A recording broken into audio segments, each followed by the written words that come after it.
The contract lay between them like a death sentence. Clara Whitlock stared at the man across the table. Rhett Calder, the most dangerous rancher in 3 counties. They said he crushed men who crossed him. They said his first wife vanished without a trace, and now her father sat beside her, broken and desperate, begging her to sign away 1 year of her life to save their land. Rhett's gray eyes never blinked. "You'll have everything you need," he said quietly, "except freedom." Clara picked up the pen. Her hand didn't shake. It should have. Drop a like and comment your city so I can see how far this story travels. The ink was still wet when Clara's father started crying. She didn't look at him. Couldn't. If she saw the relief on his face, the pathetic, grateful collapse of a man who'd just sold his daughter to save his own failure, she'd hate him forever. And she couldn't afford hate right now. Hate was a luxury for people who had choices. "Thank you," her father whispered. His voice cracked. "Clara, Don't." She folded the contract carefully, her movements precise, controlled. "Just don't." Rhett Calder said nothing. He sat across the table in the dim front room of the Whitlock house, a house that would belong to the bank in 3 days if not for this arrangement. The lamplight carved shadows across his face, sharp jaw, pale scar cutting through his left eyebrow, mouth set in a line that gave away nothing. He was younger than she'd expected. Maybe 35, but his eyes were older, much older. He took the contract from her hands without ceremony, folded it once, and slipped it into his coat pocket. "We leave at dawn," he said. "Bring what matters. The rest I'll provide. I don't need your charity." His gaze flicked to her. "It's not charity. You're entering a business arrangement. I expect you to look the part." Her father made a small noise, protest or agreement, she couldn't tell. Rhett stood. He was taller than she'd thought, broad-shouldered in a way that wasn't showy but undeniable, the kind of man who didn't have to raise his voice to fill a room. "Mr. Whitlock," Rhett said, extending his hand. Her father took it like a drowning man grabbing driftwood. "Your debts are cleared. The land is secure. If you're smart, you'll plant alfalfa this season. Drought-resistant, steady income." Her father nodded frantically. Yes, of course. Thank you, Mr. Calder. Don't thank me." Rhett's tone was flat. "Thank your daughter. She's the one paying." Then he turned and walked out. The door clicked shut. The silence that followed was suffocating. Clara stood, smoothed her skirt, and walked to her room without a word. Behind her, she heard her father collapse into his chair and pour another drink. The bottle clinked against the glass. She shut her bedroom door and locked it. Her room was small, a bed, a dresser, a window that overlooked the dry stretch of land her family had worked for 2 generations. Worked and failed. Her mother's quilt lay folded at the foot of the bed. Clara sat down and pressed her palms against her knees. She did not cry. Crying was for people who had time to fall apart. She had 6 hours until dawn. The sky was still bruised with night when Rhett's men arrived. Clara was already dressed, simple traveling clothes, her hair braided and pinned, one worn leather bag at her feet. She'd left most of her things behind, dresses that didn't fit anymore. Books she'd read a dozen times. The life she'd lived here didn't translate to wherever she was going. Better to travel light. 2 riders dismounted in the yard.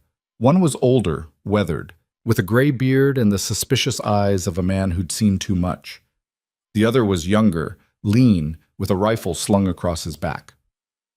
"Miss Whitlock," the older man said, tipping his hat. "Name's Garrett. This here's Joel. We'll be escorting you to the ranch." "Where's Rhett?" "Already rode ahead. Had business to settle." Garrett's gaze swept over her, assessing. Not unkind, but not warm either. "You ride?" "Yes." "Good. We've got 12 miles. Ground's rough." Joel brought a horse forward, a sturdy bay mare with intelligent eyes. Clara took the reins, checked the saddle, and mounted without assistance. Garrett nodded, almost approving. Her father appeared in the doorway, pale and rumpled. He opened his mouth, but Clara turned her horse and rode out before he could say a word. They rode in silence for the first hour. The land stretched flat and hard in every direction, dotted with scrub and stone. The sun climbed slowly, burning off the coolness of the morning. Clara kept pace between the two men, her back straight, her focus ahead. It was Garrett who finally spoke. You know what you signed up for? A year, Clara said. Room and board, clearing my father's debts. That's the contract. I'm asking if you know what you signed up for. She looked at him. Why don't you tell me? Garrett was quiet for a moment. Then he said, Rhett Calder's not what people say he is, but he's not easy either. He runs that ranch like a military post. Everything has a place. Everyone has a role. You step out of line, he'll let you know. But he's fair. Fairest man I ever worked for. Fairness doesn't sound like what people say about him. People say a lot of things. Joel muttered. Most of it's garbage. Garrett shot him a look. Joel shut up. What happened to his first wife? Clara asked. The silence that followed was sharp. Garrett's jaw tightened. She left. That's all you need to know. She left? Or she disappeared? She left, Garrett repeated, harder this time. Rhett gave her the choice. She took it, packed her things, and went east. Sent a letter 6 months later saying she'd remarried. That answer your question? Clara studied his face. He wasn't lying, but there was something else there. Something he wasn't saying. Why would people say she vanished if she didn't?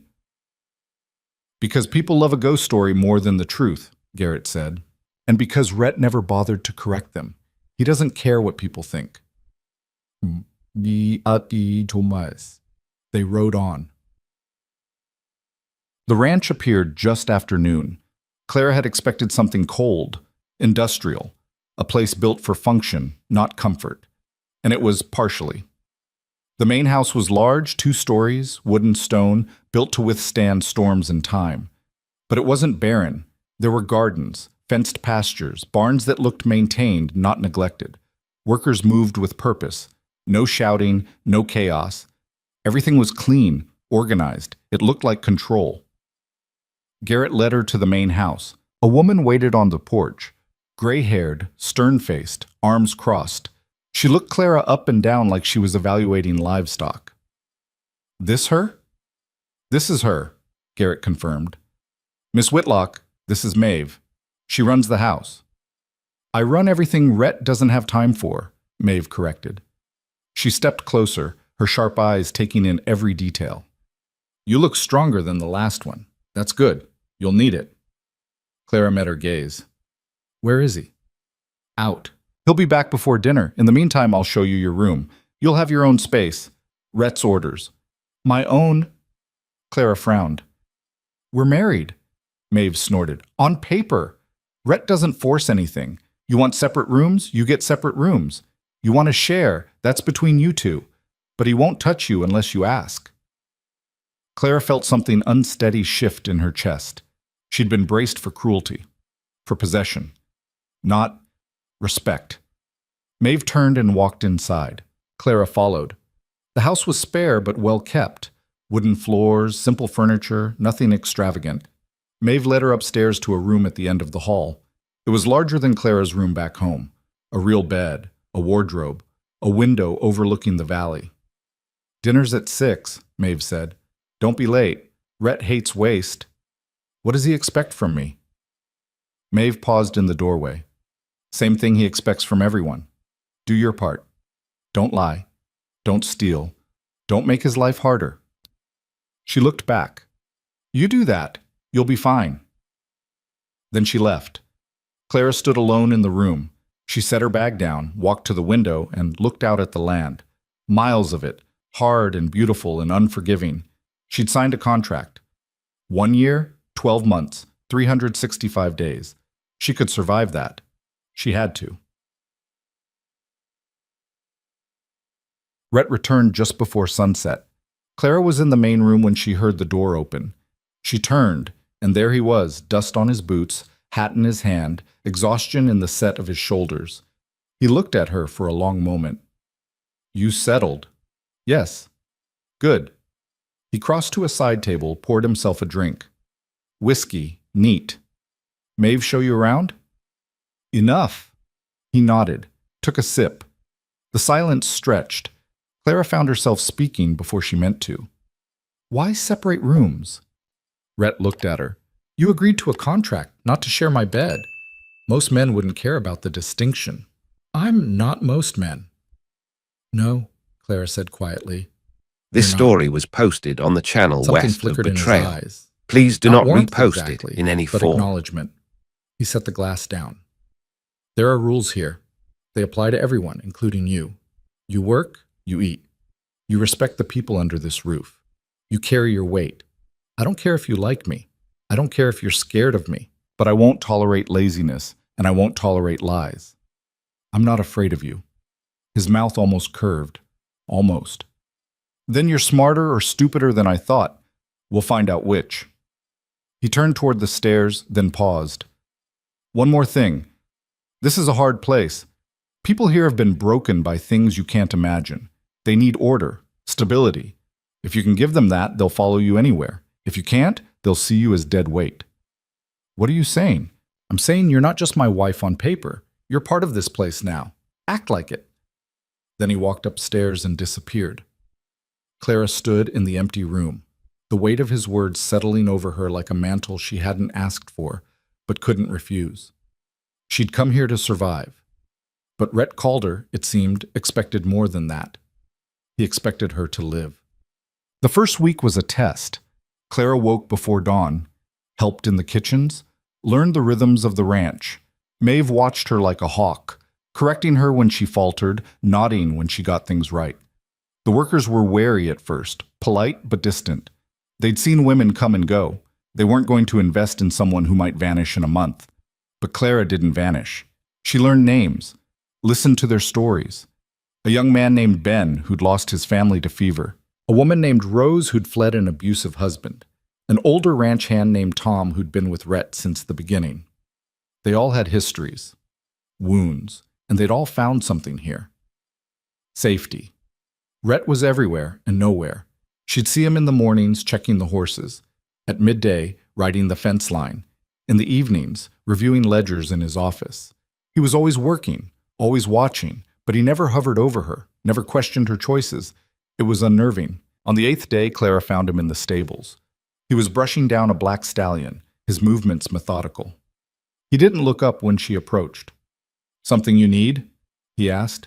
I want to understand something. Go ahead. Why did you agree to this? You could have bought my father's land outright. You didn't need to marry me. Rhett paused, set down the brush, turned to face her. Your father's land borders mine. If the bank took it, they'd sell to the highest bidder. That bidder would have been Marcus Trent. Claire's stomach dropped. Everyone knew Trent, a rival rancher, ruthless, violent. Trent wants my water, Rhett continued. He's been trying to squeeze me out for years. If he'd gotten that land, he'd have leverage. I couldn't let that happen. So this was strategy. Everything's strategy. He met her eyes. But I didn't have to offer marriage. I could have taken the land and left your father with nothing. I didn't. Why not? Rhett looked at her for a long time. Then he said, because I know what it's like to have nothing, and I know what men do when they're desperate. Your father's a fool, but he's not cruel. I gave him a way out that didn't destroy him, and I gave you a choice. You call this a choice? You signed the contract. You could have refused. And let my father lose everything? Yes. Rhett's voice was quiet, hard. You could have, but you didn't. That tells me more about you than anything else. Claire's throat tightened. She looked away. I don't need your pity, she said. I'm not offering pity. I'm offering respect. Don't confuse the two. He picked up the brush and went back to work. Clara stood there a moment longer, then turned and walked out. But his words stayed with her. Respect. She hadn't expected that. 2 weeks in, the first real trouble came. A fence had been cut on the northern boundary. Cattle scattered. Rhett rode out with Garrett and a handful of men, and Clara watched from the porch as they disappeared into the hills. Maeve came to stand beside her. Trent's work, Maeve said grimly. You're sure? Who else? He's been pushing for months. Rhett's been holding the line, but Trent's getting bolder. Clara's hands curled into fists. What will Rhett do? What he always does. Fix the fence, round up the cattle, keep his head. That's it? Maeve looked at her. You want him to ride over there and start a war? I want him to fight back. He is. You just don't recognize it yet. Maeve's expression softened slightly. Rhett doesn't fight like other men. He doesn't burn things down. He builds walls so high and so strong that his enemies break themselves trying to climb them. It's slower, but it lasts. Clara thought about that.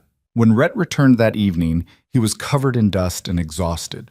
But the cattle were back. The fence was mended. He walked past her without a word, went upstairs, and didn't come down for dinner. Clara found herself walking to his office later that night. The door was half open. He sat at his desk, ledgers spread out, a lamp burning low. She knocked softly. He looked up. It's late. I know. She stepped inside. I wanted to ask you something. Ask? Why don't you fight him? Trent. Why don't you hit back? Rhett leaned back in his chair. Because fighting him the way he wants me to fight would make me just like him. And I'm not. Even if it costs you? Especially then. He held her gaze. I've done things I'm not proud of, Clara. I've hurt people, made choices that kept me alive but cost me pieces of myself. I'm not a good man, but I'm trying to be a better one. And that means I don't start fires I can't control. Clara's chest tightened. She didn't know what to say. So she just nodded and left. But as she climbed the stairs to her room, she realized something. She didn't fear Rhett Calder. She respected him, and that was far more dangerous. The days became weeks. The rhythm of the ranch seeped into her bones. She found herself rising earlier, working harder, earning quiet nods from people who'd once looked through her. Rose started asking her opinion on the kitchen gardens. Tom showed her how to mend harnesses. Ben taught her to ride faster, sharper, the way you had to out here. And Rhett was a constant, steady, unbending, but not cold. He corrected her when she made mistakes, but never humiliated her. He listened when she spoke. He trusted her to make decisions about the house, the workers, the things that mattered. It was more freedom than she'd ever had in her father's house. One evening, after a particularly long day, Clara found herself sitting on the porch with Maeve. The older woman was smoking a pipe, her eyes on the horizon.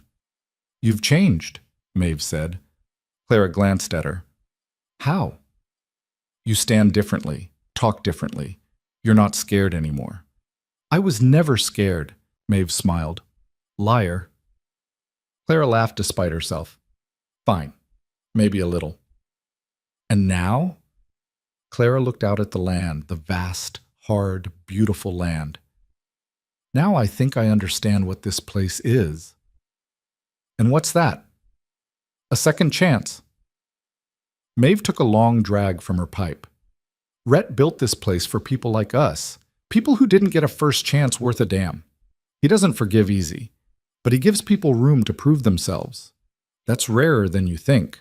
Clara thought about her father, about the desperation that had brought her here, about the contract that had felt like a death sentence.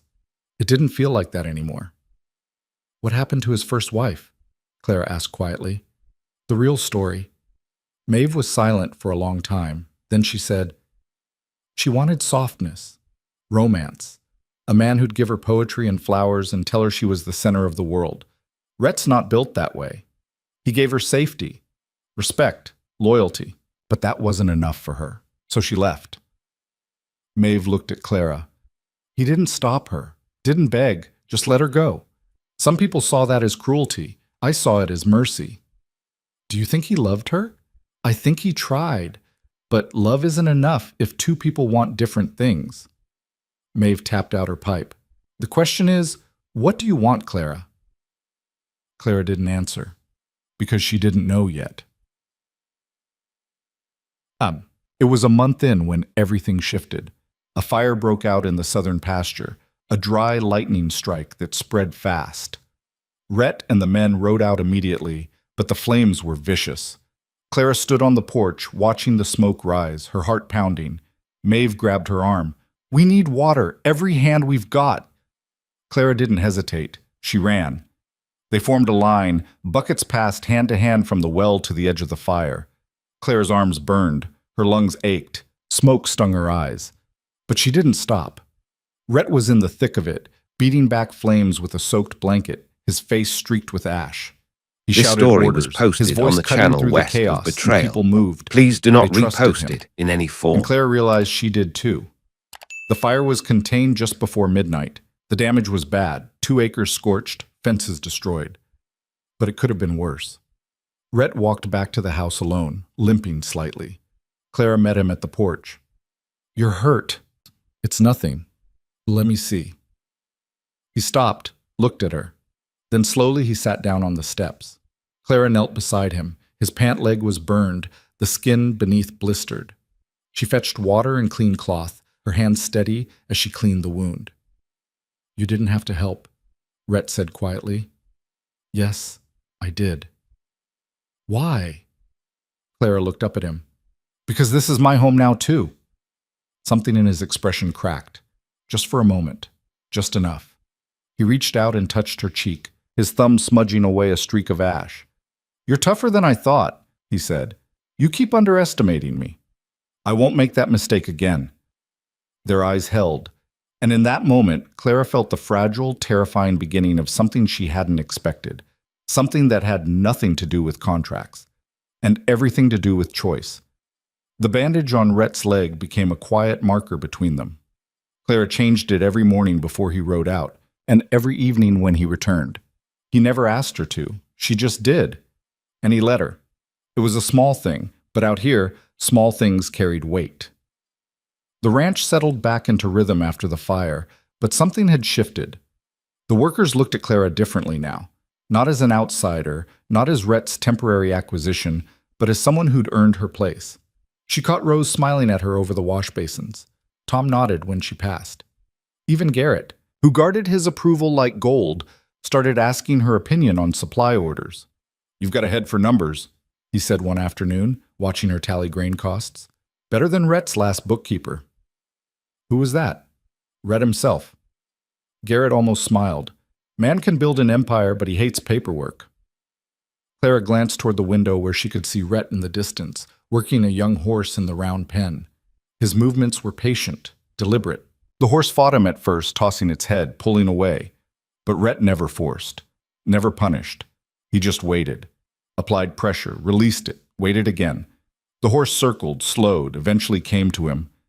"He's got a way with broken things," Garrett said quietly. Clara looked at him.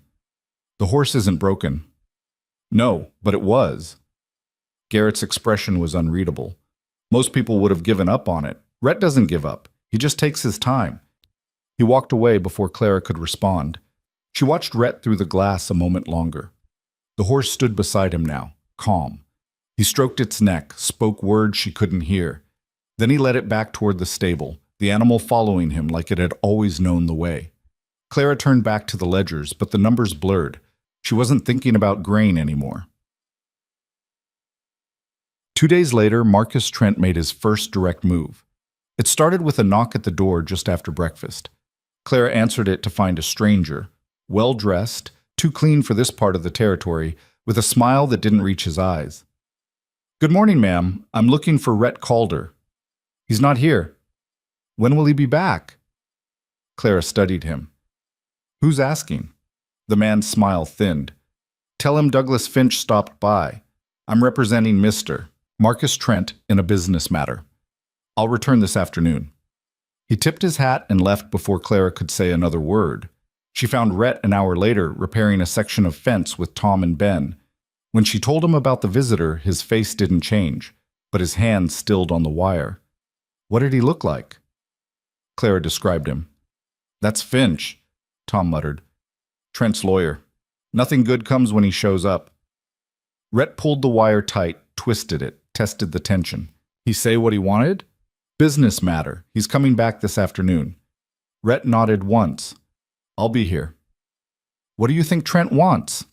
"Same thing he always wants. To take what isn't his." Douglas Finch returned at 2 o'clock sharp. Rhett met him on the porch. Clara stayed inside, but close enough to hear through the open window. Maeve stood beside her, arms crossed, jaw tight. "Mr. Calder." Finch's voice was smooth, professional. "Thank you for seeing me." "I haven't agreed to see you yet. State your business." Mr. Trent would like to make you an offer. Not interested. You haven't heard the terms. Don't need to. The answer's no. Finch chuckled. Mr. Calder, I understand you're a cautious man, but my client is prepared to be very generous. He's offering to purchase your water rights to the northern tributary, fair market value, plus 20%.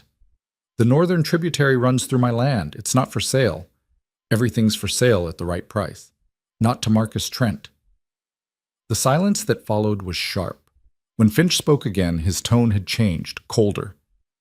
Mr. Trent has been more than patient.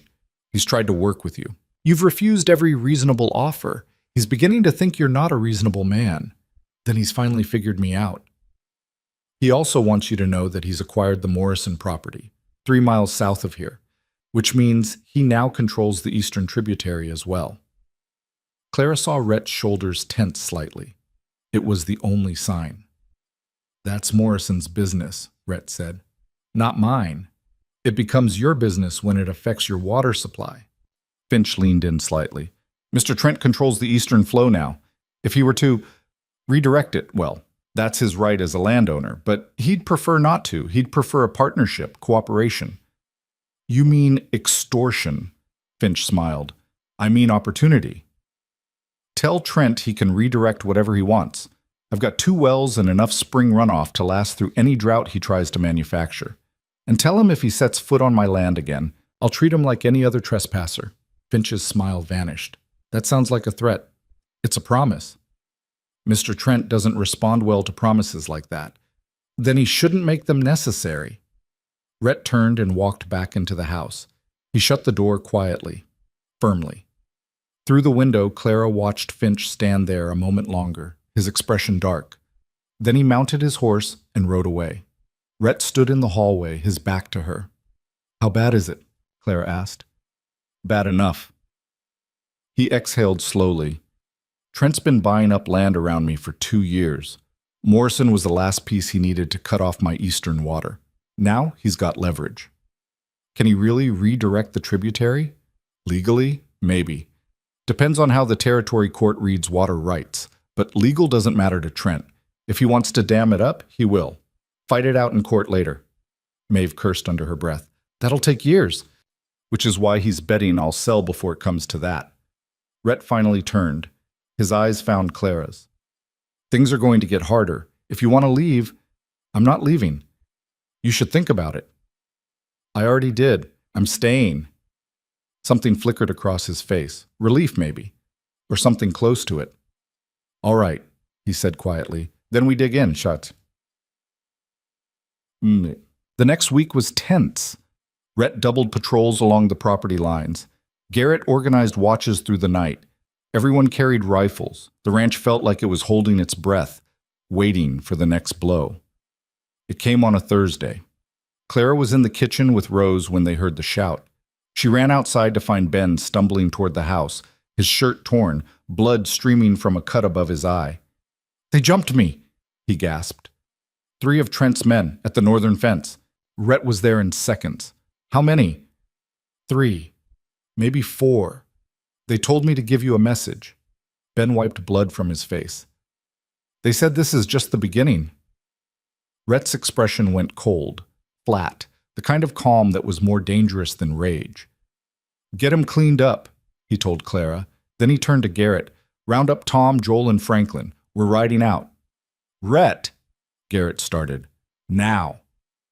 Garrett didn't argue.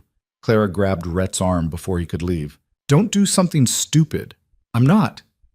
Then what are you doing? He looked down at her hand on his arm, then back at her face. I'm reminding Trent that I don't bluff. If you go after them, I'm not going after them. I'm going to the fence line. If they're still there, I'll make sure they understand the boundary. If they're gone, I'll make sure they don't come back. And if they shoot you? His jaw tightened. Then you'll be free of your contract early. Claire's grip tightened. That's not funny. It's not meant to be. But his voice softened slightly. I'll be back before dark. I promise. He pulled away gently and walked toward the stables. Clara watched him ride out with 4 armed men, her heart pounding so hard she thought it might crack her ribs. Maeve appeared beside her. He'll be fine. You don't know that. I know Rhett. He's survived worse than Marcus Trent. Clara wanted to believe her, but the knot in her stomach wouldn't loosen. The afternoon dragged. Clara tried This to story work, was posted helped on the Rose with channel west laundry, of Betrayal. organized the pantry, Please do reviewed not the supply repost lists, it in any but her form. mind kept drifting to the northern fence, to Rhett, to the rifle he'd slung across his back before he left. The sun was setting when they finally returned. Clara was on the porch before they'd even dismounted. Rhett swung down from his horse, his face hard, his clothes dusty, but he was whole, unhurt. She didn't realize she'd been holding her breath until it escaped in a rush. "What happened?" she asked. "They were gone. We tracked them back toward Trent's land, then let them go." "That's it?" "That's it." He handed his reins to Joel. "But I left a marker. 3 posts driven into the ground right on the boundary line. Each one's got a clear message burned into the wood. Cross this and I shoot. Will that stop them? No, but it'll make them think twice." He walked past her into the house. Clara followed. "You can't keep doing this," she said. "Doing what?" "Reacting, defending. You need to do something that puts you ahead of him." Rhett stopped, turned. "I'm listening." Clara hesitated. She'd been thinking about this all afternoon, ever since Ben had stumbled back bloody. "You said Trent bought the Morrison property to control the Eastern Water. What if you made that worthless?" "How?" "Dig a reservoir. On your own land, fed by the springs and runoff from the Western Ridge. You said you've got 2 wells and enough spring flow. If you can store it, you don't need the eastern tributary at all. Trent's leverage disappears." Rhett stared at her. "That would take months and a hell of a lot of money. You've got both. Not if Trent keeps escalating. Then you make him think you're still worried about the water. Let him believe his plan's working. Meanwhile, you're building something he doesn't even know about." A slow smile pulled at the corner of Rhett's mouth. It was the first real smile she'd seen from him. "You're sneaky," he said. "I'm practical. Same thing." He stepped closer. "That could work, but it'll require pulling men off other jobs. We'd be vulnerable." "You're already vulnerable. At least this way you're building something instead of just holding on." Rhett studied her for a long moment. Then he nodded. "All right, we'll do it your way." Clara blinked. "Just like that? You've been here long enough to understand how this place runs. If you think it's the right move, I trust your judgment." The word trust hit her harder than she expected. "I'll draw up plans tonight," Rhett continued. "We'll start digging next week, quietly. I don't want Trent knowing what we're doing until it's too late for him to stop it." He started toward his office, then paused. "Clara." She looked at him. "Thank you." He didn't wait for a response, just disappeared into the office and shut the door.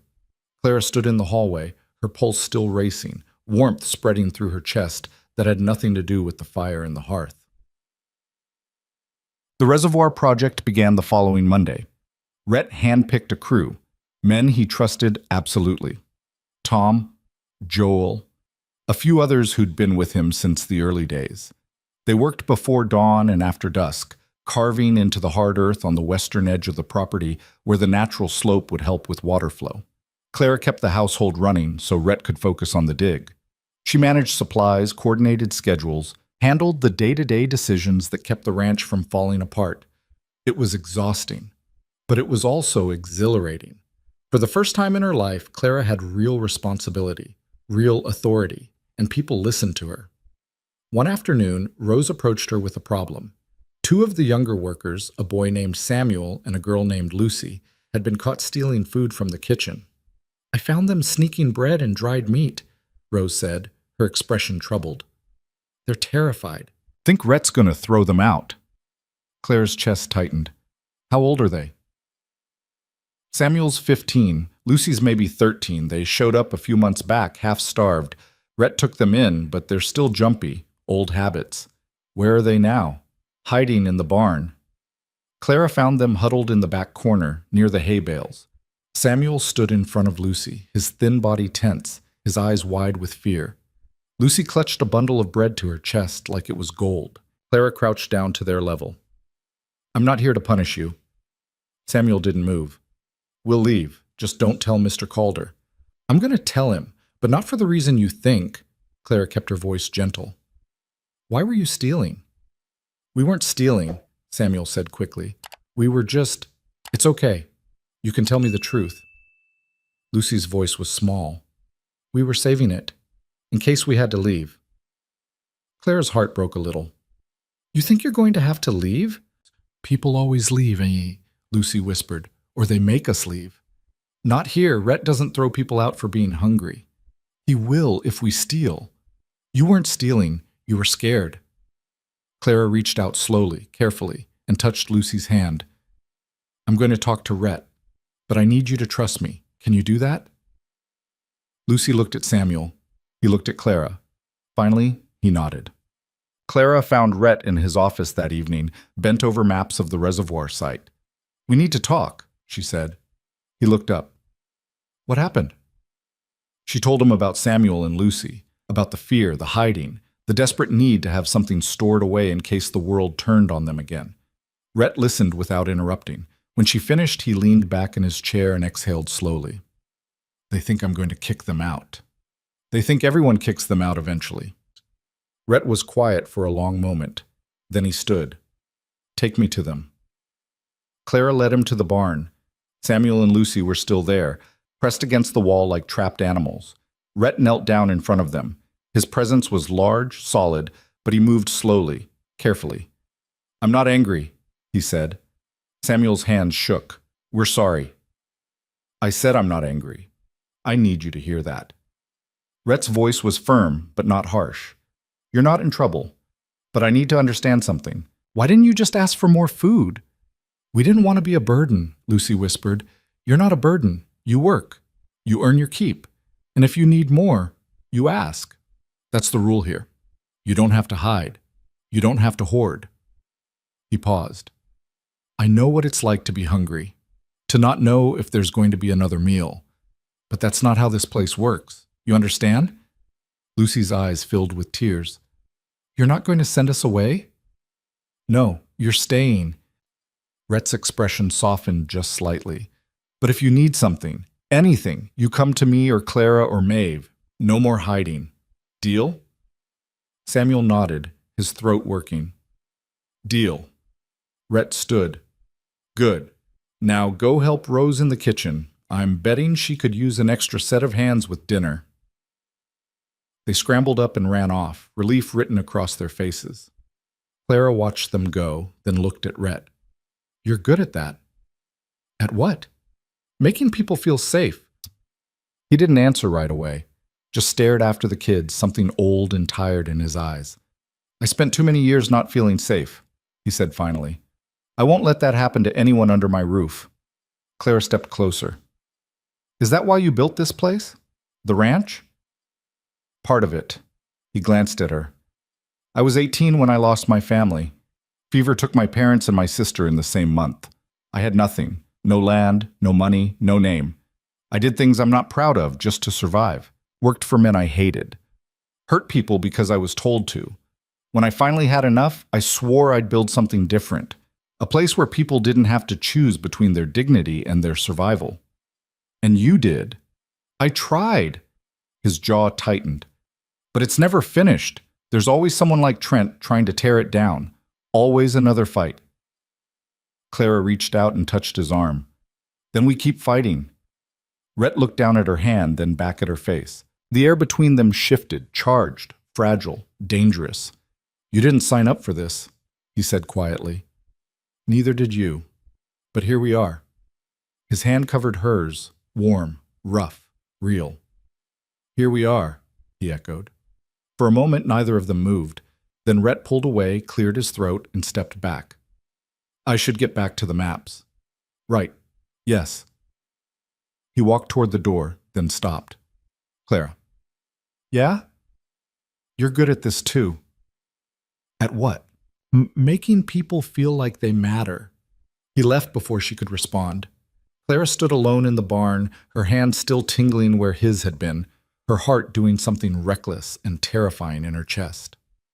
3 weeks into the reservoir project, the rains came. Not the soft, steady rains that farmers prayed for, the kind that rolled in black and violent, turning the sky into a bruise and the ground into a river. It started just after midnight. Clara woke to the sound of This thunder story was rattling the posted windows. on the channel west She went to of the Betrayal. glass and looked out at the Please ranch, do not barely repost visible it in through any the form. downpour. A knock at her door. Clara? Maeve's voice. Rhett needs everyone. The reservoir's flooding. Clara dressed in 30 seconds and ran downstairs. The main room was chaos. Men pulling on coats, grabbing shovels and ropes, voices sharp with urgency. Rhett stood at the center, issuing orders. Tom, take 3 men to the eastern berm. Reinforce it before it breaks. Joel, you're with me on the western side. Garrett, I need sandbags on the north slope. He stopped when he saw Clara. You're not going out in this, he said. Yes, I am. Clara, you need every hand you've got. Don't waste time arguing. His jaw tightened. Then he nodded once. Stay with Garrett. Do what he says. They ran out into the storm. The rain was brutal, cold and sharp like needles. The wind howled. Lightning split the sky. Clara could barely see 5 feet ahead, but she followed Garrett's voice, stumbling through mud and water. The reservoir site was a disaster. Water poured down the slope faster than the incomplete structure could handle. The western berm was holding, but barely. One wrong surge, and the whole thing would collapse. Sandbags! Garrett shouted. Form a line! Clara grabbed a bag and hauled it to the edge. Her boots sank into the mud. Her arms screamed, but she didn't stop. They worked for hours, filling bags, stacking them, reinforcing weak points. The storm didn't let up. If anything, it got worse. And then Clara heard the crack. She turned just in time to see a section of the eastern berm collapse. Water surged through the gap like a fist. Get back! Rhett's voice, raw and desperate. Men scattered, but Tom was too close, too slow. The water hit him like a wall, sweeping him off his feet. Clara didn't think. She just ran. She grabbed a rope tied to one of the support posts and plunged into the rushing water. It was freezing, chaotic, trying to tear her apart, but she pushed forward, her hand outstretched. Tom! He was flailing, going under. Clara lunged and caught his wrist. The current yanked them both sideways, slamming them against a half-submerged post. Pain exploded in Clara's shoulder, but she held on. I've got you, she gasped. Don't let go. Hands grabbed her from behind. Rhett, pulling them both back, his strength the only thing keeping them from being washed away. Garrett and Joel were there too, hauling on the rope, dragging them to solid ground. They collapsed in the mud, coughing, shaking. Rhett's hands were on Clara's face, frantic. Are you hurt? I'm fine. You could have died. So could Tom. Tom sat a few feet away, bent over, retching water, but alive. Rhett stared at Clara, his eyes wild, his chest heaving. Rain streamed down his face. He looked like he wanted to shake her, or kiss her, or both. Instead, he pulled her against him, hard and fierce, his arms locked around her like he could physically hold her together. Don't ever do that again, he said into her hair. Clara's hands fisted in his soaked shirt. I can't promise that. He made a sound, half laugh, half sob, and held her tighter. Around them the storm raged on, but in that moment Clara felt safer than she ever had in her life.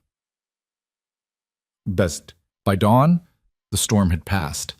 The reservoir was damaged but not destroyed. The eastern berm would need rebuilding, but they'd held the line. Clara sat on the porch, wrapped in a blanket, her body aching, her shoulder bruised purple. Rhett sat beside her, silent, exhausted, his hand resting close to hers. You saved Tom's life, he said finally. We all did. No, you did. The rest of us were too far back. Clara looked at him. His face was haggard, shadowed with exhaustion and something else. Fear, maybe. The kind that came after the crisis, when you realized how close you'd come to losing something. I wasn't going to let him drown, she said simply. I know. Rhett's voice was rough. That's what scares me. Why? Because you don't hesitate, you just act. And one of these days that's going to get you killed. Or it'll save someone's life, like today. He looked at her, really looked at her, and something in his expression broke open. When I saw you in that water, he stopped, swallowed, started again. I've lost people, Clara. I've buried them, watched them leave, let them go. But the thought of losing you... He didn't finish. He didn't have to. Clara's hand found his, their fingers laced together, muddy and bruised and real. "You're not going to lose me," she said. "You don't know that." "No, but I'm choosing to stay anyway." Rhett's thumb brushed over her knuckles. This wasn't part of the contract. No, it wasn't. So what is this? Clara looked at their joined hands, at the man beside her who'd built a refuge for broken things, who'd given her respect when she expected cruelty, who'd trusted her when he had every reason not to. "I don't know yet," she admitted, "but I think it's something real." Rhett lifted her hand and pressed it to his forehead, his eyes closed. "Yeah," he whispered. "Me too." They sat there as the sun rose, battered and exhausted and holding on to each other like the only solid thing left in the world. And for the first time since she'd signed that contract, Clara didn't feel trapped. She felt chosen. And maybe, just maybe, she was choosing him back. The damaged reservoir became their shared obsession. In the days that followed the storm, Clara and Rhett worked side by side, mapping out the repairs, calculating costs, redirecting crews. They fell into a rhythm that felt natural, inevitable. He'd sketch out a solution, she'd find the flaw, and together they'd build something better. The workers noticed. Maeve noticed. Hell, even the horses seemed to notice the way Rhett's eyes tracked Clara across the yard when he thought no one was watching. But neither of them spoke about what had happened on the porch. It hung between them like smoke, visible, tangible, but impossible to hold. Clara told herself it was practical. They had too much work to do, too many threats circling. There wasn't time for complications. But late at night, when she lay in her bed alone, her shoulder still aching from where the water had slammed her into that post, she could feel the ghost of Rhett's arms around her, could hear his voice breaking when he'd said the thought of losing her scared him. She'd stopped pretending this was just a contract weeks ago. She just didn't know what it was instead. The answer came on a Tuesday, in the worst way possible. Clara was in the kitchen with Rose when Garrett burst through the door, his face ashen. "Where's Rhett?" "North pasture, why?" "Trent's men torched the Morrison place, burned it to the ground." Clara's blood went cold. "When?" "Last night. Morrison's family barely got out alive. They're saying it was an accident, but everyone knows it was a message." Rhett's voice came from the doorway. He stood there, hat in hand, his expression carved from stone. "Trent's done playing." "What are you going to do?" Clara asked. Rhett's jaw tightened. "What I should have done months ago." "Rhett, get the men ready," he told Garrett. "We ride in an hour." "Wait." Clara stepped in front of him. "You can't just ride onto Trent's land. That's what he wants. He's baiting you." "I know." "Then don't take the bait." "I'm not letting him terrorize people." "I'm not asking you to let him. I'm asking you to be smart about it." Clara's hands fisted at her sides. "If you go after him directly, he'll claim self-defense. You'll be the aggressor.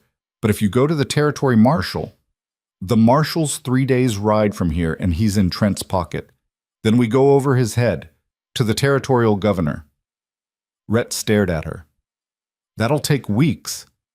And charging onto Trent's property will take minutes before you're dead or arrested. Which one actually solves the problem?" The silence stretched taut. Garrett shifted uncomfortably. Rose had stopped working entirely, her eyes wide. Finally, Rhett exhaled through his nose. "You're right." Clara blinked. "I am?" "You are. But we can't just wait for bureaucrats to save us. We need leverage." He turned to Garrett. "Get me everything we have on Trent's land deals. Every contract, every deed transfer, every questionable purchase. If he's been bribing officials or forging documents, I want proof. That could take... Then you'd better start now." Garrett nodded and left. Rhett looked at Clara. "You still think I'm reckless?" "I think you're learning." Something almost like a smile touched his mouth. "I've got a good teacher." He walked out before she could respond, leaving Clara standing in the kitchen with her heart doing that reckless thing again.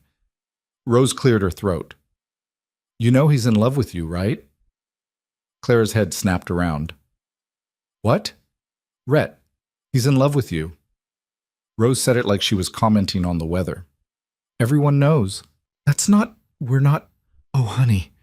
Rose's This story expression was softened. posted on the channel You can west lie of to yourself betrayal. all you want. Please do not but the rest of repost us it have in eyes. any form. Clara opened her mouth, closed it, opened it again. It's complicated, she finally managed. Love usually is.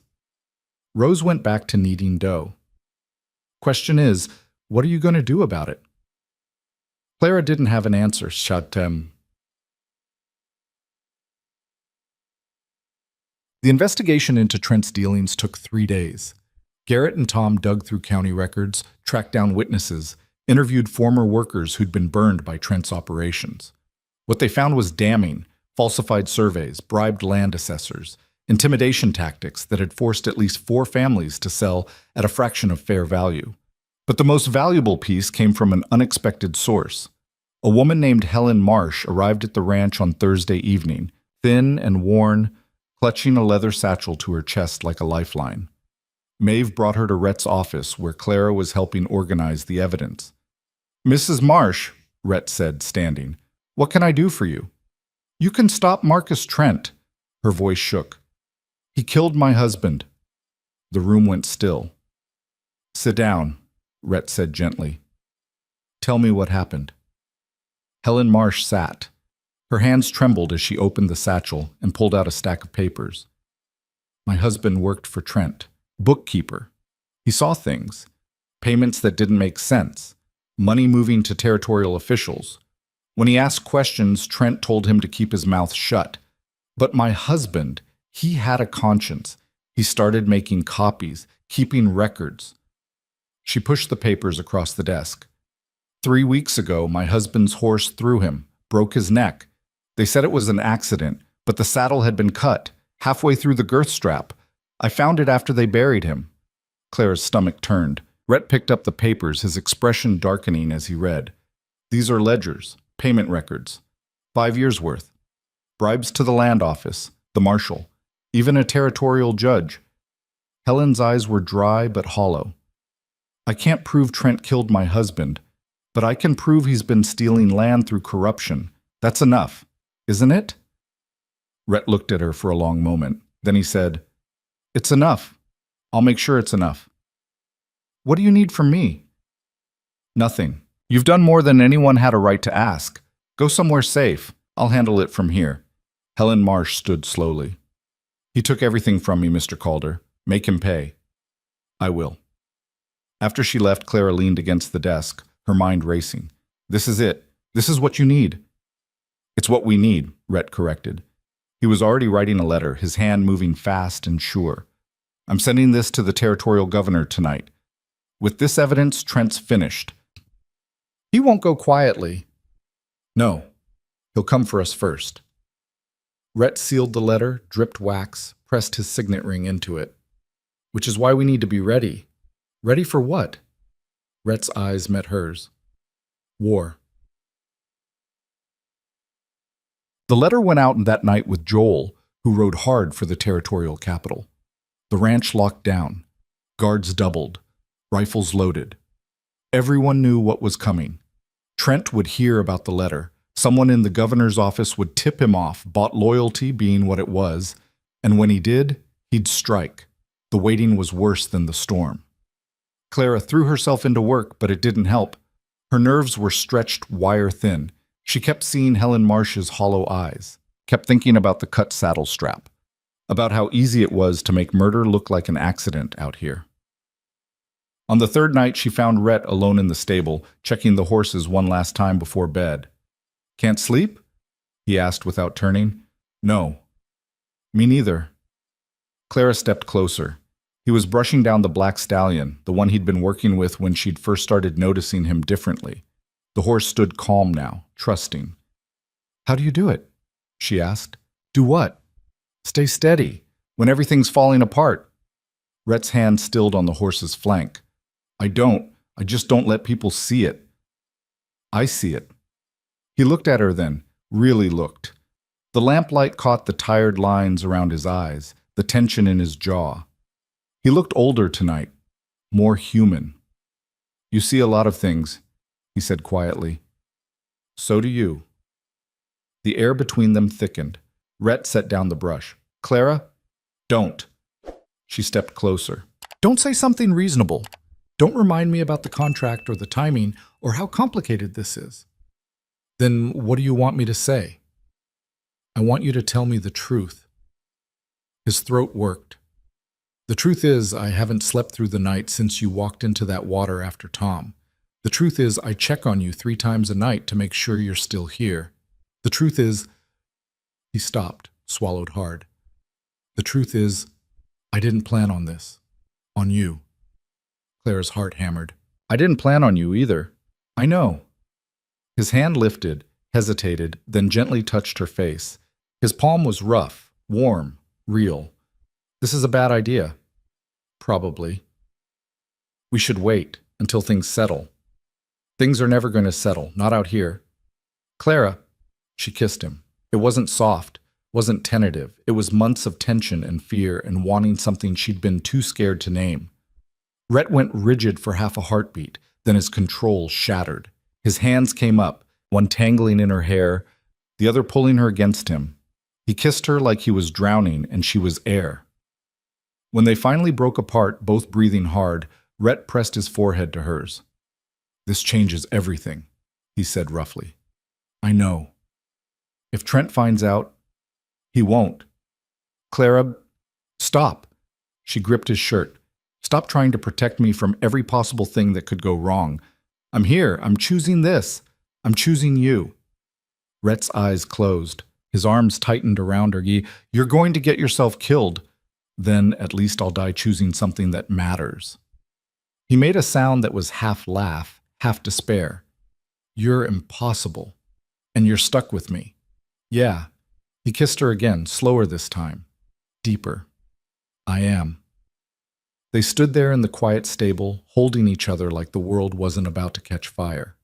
And for just that moment, it was enough. Trent's response came 2 days later. Clara was working in the garden when she heard the gunshot. She ran toward the sound, her heart in her throat. Workers were shouting, pointing toward the southern ridge. Smoke rose in a thin black line. She found Rhett on the porch, rifle in hand, his face carved from granite. Garrett stood beside him, cursing under his breath. What happened? Clara demanded. Trent's men set fire to the equipment shed, Rhett said flatly. Burned half our tools, left a message nailed to the door. What kind of message? Garrett handed her a piece of paper. The words were scrawled in angry black ink. Drop the charges or the whole ranch burns. Clara's hands shook. He's escalating. He's desperate, that's, Rhett corrected. The governor's office responded this morning. They're opening an official investigation. Trent knows he's cornered, which makes him more dangerous. Yes. Clara looked at the smoke, then back at Rhett. What are you going to do? I'm going to end this. His voice was hard. Final. Tonight. Rhett, I'm not starting a war. I'm ending one. He looked at her. Stay inside. Lock the doors. Don't come out until I get back. Where are you going? To have a conversation with Marcus Trent. Clara's blood went cold. You can't go alone. I'm not. Garrett and Tom are coming with me. That's not enough. It has to be. Rhett's hand found hers, squeezed. Trust me. I do. That's what scares me. He leaned in and kissed her forehead. Quick, gentle, devastating. Then he walked away. Clara watched him mount his horse, watched him ride out with Garrett and Tom flanking him, watched until they disappeared into the distance. Maeve appeared beside her. He'll come back. How do you know? Because he's got something to come back for now. Claire's chest ached. What if that's not enough? Then we'll make it enough. Maeve's expression was fierce. Come on, we've got work to do.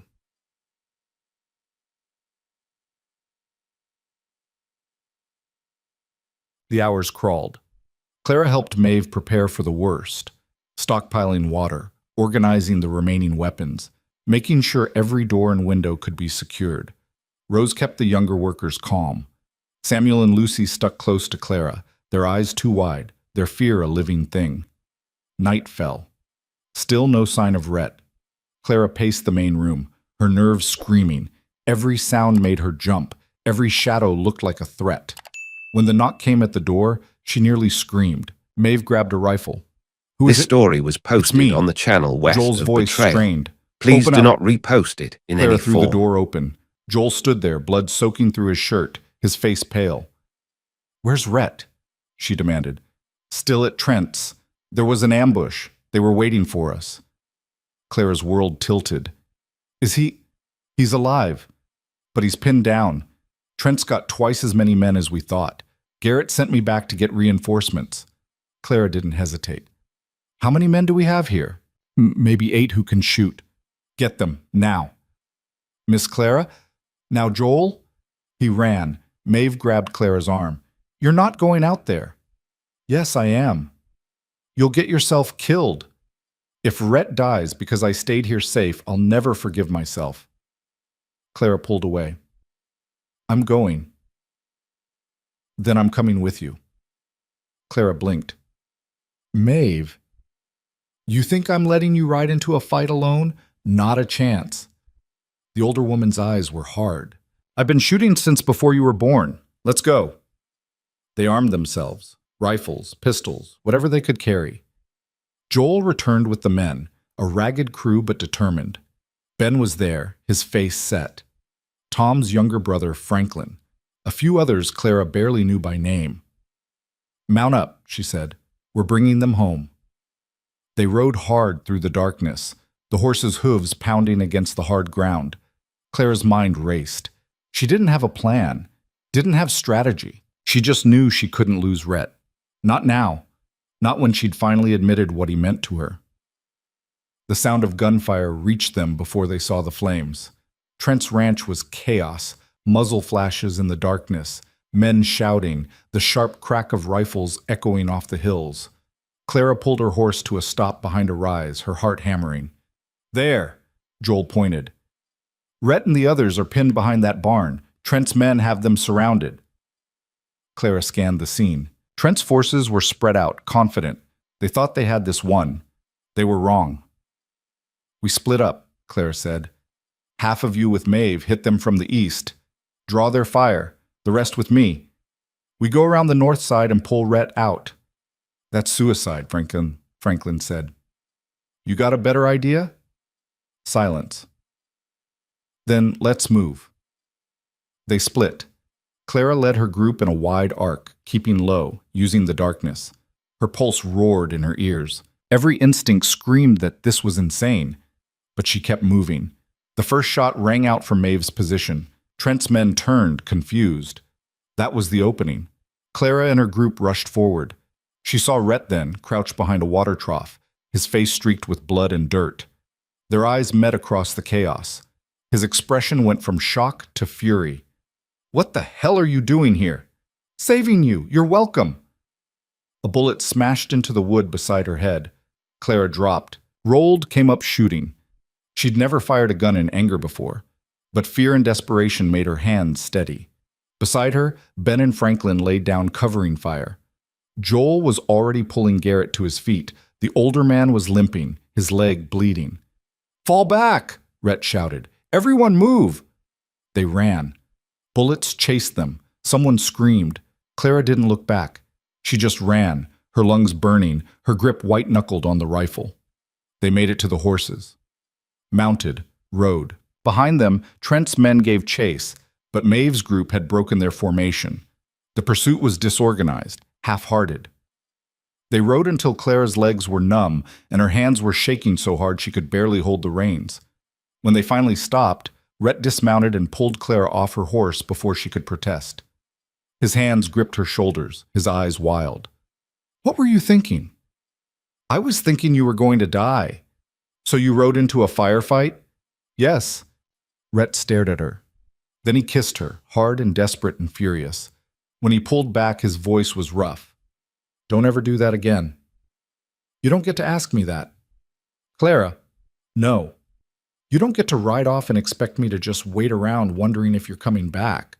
We're in this together or we're not. Choose." His jaw worked. "Together." "Then stop trying to protect me from everything."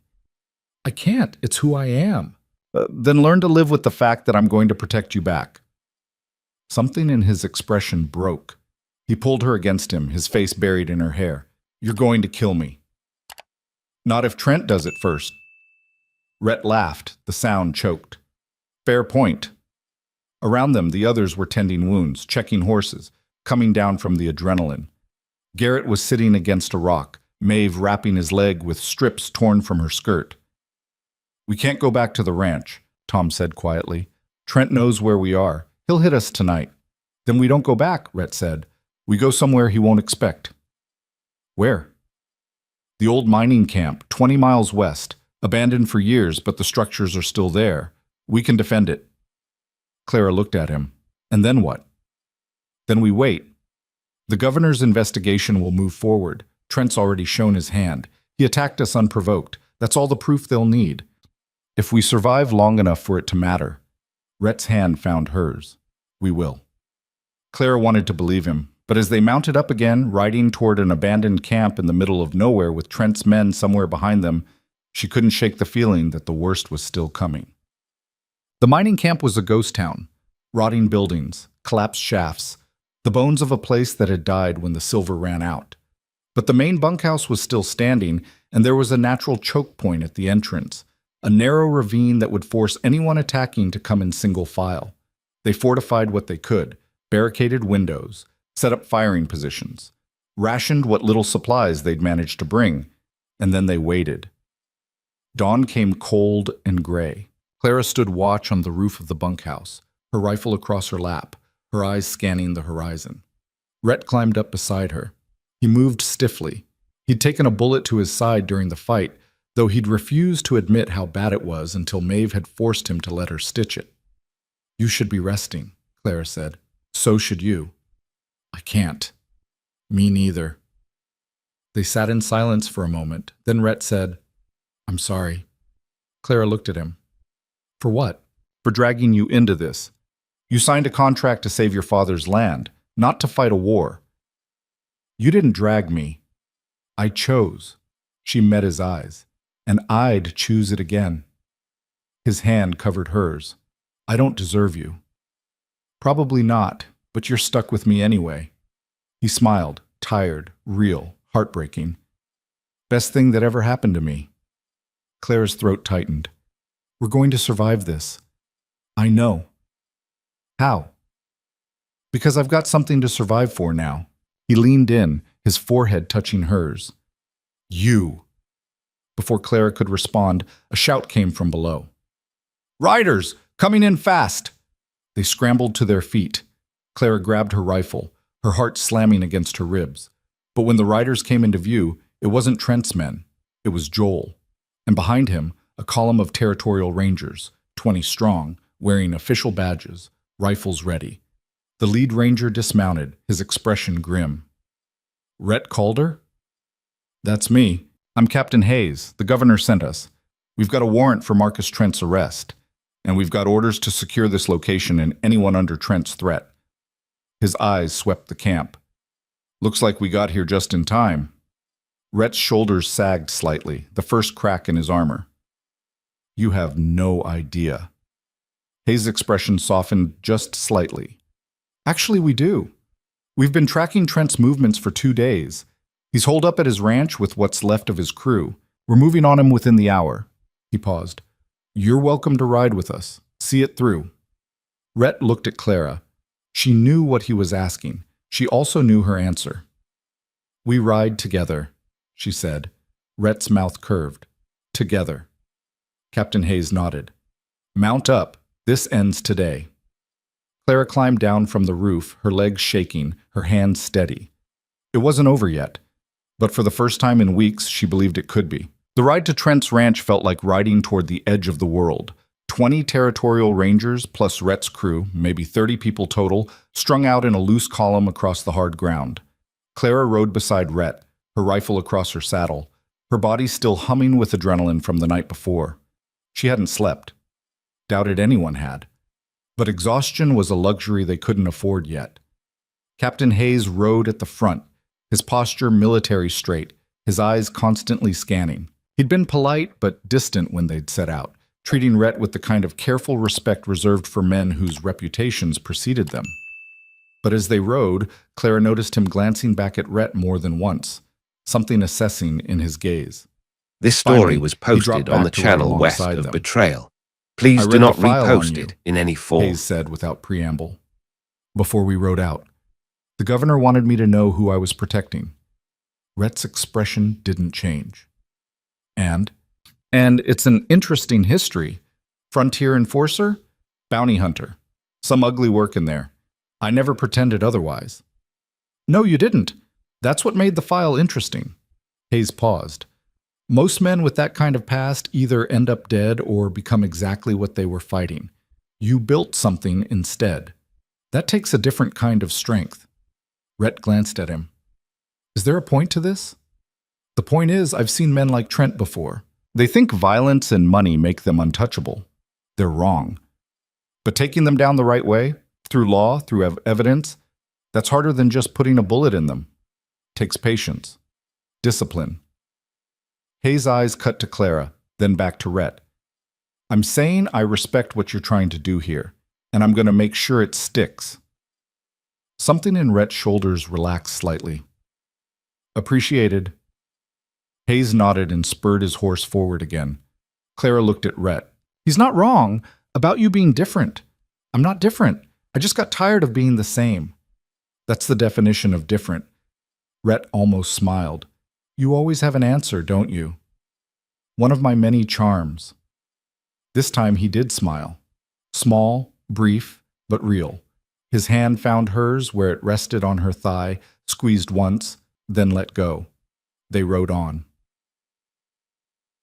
Ian. Trent's ranch appeared just after noon, sprawling and fortified like a small fortress. Stone buildings, high fences, guard towers at the corners. Smoke rose from several chimneys, and Clara could see movement behind the windows, men with rifles watching their approach. Captain Hayes called a halt just outside rifle range. "Trent!" he shouted, his voice carrying across the open ground. "This is Captain William Hayes of the Territorial Rangers. You're under warrant for bribery, fraud, intimidation, and arson. Come out peacefully, and you'll get a fair trial." "Iwu potampaski tinartet." Silence. Then a door opened, and Marcus Trent stepped out. Clara had never seen him up close before. He was shorter than she'd expected, stocky and broad, with thinning hair, and the kind of face that looked genial until you saw his eyes. Cold, calculating. The eyes of a man who'd made a career out of taking what he wanted and destroying anyone who stood in his way. "Hayes," Trent called back, "you're out of your jurisdiction." "Not anymore. Territorial authority supersedes county lines. You know that." "I know a lot of things, including the fact that you're standing on my property without permission. That's trespassing. We've got a warrant. Show me." Hayes held up the document, though at this distance it was just a piece of paper. "It's legal and binding. Don't make this harder than it needs to be." Trent laughed. It was an ugly sound. "You think I'm just going to walk out and let you arrest me? After everything I've built here? You built it on lies and corruption. It's over, Trent. It's over when I say it's over." Trent's gaze swept across the assembled riders, then locked on Rhett. "This you're doing, Calder." Rhett nudged his horse forward a few steps. "You did this to yourself. I gave you chances, multiple chances to be reasonable, to work with me instead of against me. You mean you tried to intimidate me into selling? When that didn't work, you escalated. Sabotage, arson, attempted murder." Rhett's voice was level, controlled. "You made your choices. Now you get to live with them." Trent's face darkened. "You self-righteous son of a bitch. You think you're better than me? We're the same, Calder. We both clawed our way up from nothing. We both did things we're not proud of. The only difference is I'm honest about what I am. No, the difference is I stopped. You didn't. Because stopping means dying out here. You know that. No, it means choosing something better." Trent spat into the dirt. "There's nothing better. There's just survival." "Then you've already lost," Rhett said quietly. "Because survival's not enough anymore." For a moment, something flickered in Trent's expression. Not quite fear. More like recognition. The look of a man seeing his own obsolescence staring back at him. Then it hardened into rage. "I'm not going anywhere," Trent said. "And if you want me, you're going to have to come get me." He turned and walked back inside. The door slammed. Hayes cursed under his breath. "He's going to make us do this the hard way." "Looks like it," Rhett said. "Can you talk him down, man to man?" "I could try, but he won't listen. He's cornered, and cornered men don't think straight." Hayes studied the ranch, his jaw tight. "All right, we do this by the book. I'll give him one more chance to surrender. If he refuses, we go in. But I want this clean. No unnecessary bloodshed." "What if his men don't surrender?" Clara asked. Hayes looked at her. "Then we respond accordingly. But I'm betting most of them don't want to die for Marcus Trent. Not when they realize the law is already won." He signaled to his rangers. They spread out, forming a loose perimeter around the ranch. Professional, efficient. Rhett turned to Clara. "Stay here." "Not a chance." "Clara, we already had this conversation. I'm not sitting on the sidelines. This is different. These are trained rangers going into a fortified position. It's going to get messy." "Then I guess it's a good thing I've gotten used to messy." She checked her rifle, her hands steady. "I'm coming with you." Rhett's eyes closed briefly. When he opened them, they were resigned. "You're impossible. And you're stuck with me. We established this already." "Yeah." He reached over and touched her face, just for a second. "We did." Hayes gave Trent 10 minutes to reconsider. When the time was up and no one had emerged, he gave the order. "Move in, secure the perimeter. Anyone who surrenders, take them into custody. Anyone who fights, put them down. But I want minimal casualties. Understood?" A chorus of affirmatives. The Rangers advanced in a coordinated sweep, half moving toward the main house, the rest covering the outbuildings. Rhett and Clara stayed with Hayes's group, moving low and fast across the open ground. They made it to the front porch before the first shot rang out. A window shattered. One of the Rangers went down, clutching his shoulder. The others scattered, taking cover behind whatever they could find. "Return fire!" Hayes shouted. "Suppressing only. Don't hit the structure unless you have a clear target." The world exploded into noise and smoke. Clara crouched behind a water trough, her heart hammering. She could see muzzle flashes from the second-story windows, could hear men shouting inside. Beside her, Rhett was firing methodically, each shot deliberate. "There!" He pointed to a side door, 2 men trying to flank. Hayes saw it too. He signaled to 3 Rangers who peeled off and intercepted the flanking maneuver. Shots exchanged. One of Trent's men went down. The other threw his rifle aside and raised his hands. "I surrender. Don't shoot." The Rangers took him into custody. More of Trent's men started surrendering after that. A trickle at first, then a flood. They came out with their hands up, faces pale, realizing they were on the wrong side of a losing fight. Within 20 minutes, it was over. Hayes's men secured the building, room by room. Clara watched them drag out the last few holdouts, bruised, disarmed, broken, but no sign of Trent. "Where is he?" Hayes demanded, grabbing one of the surrendered men by the collar. "Where's Trent?"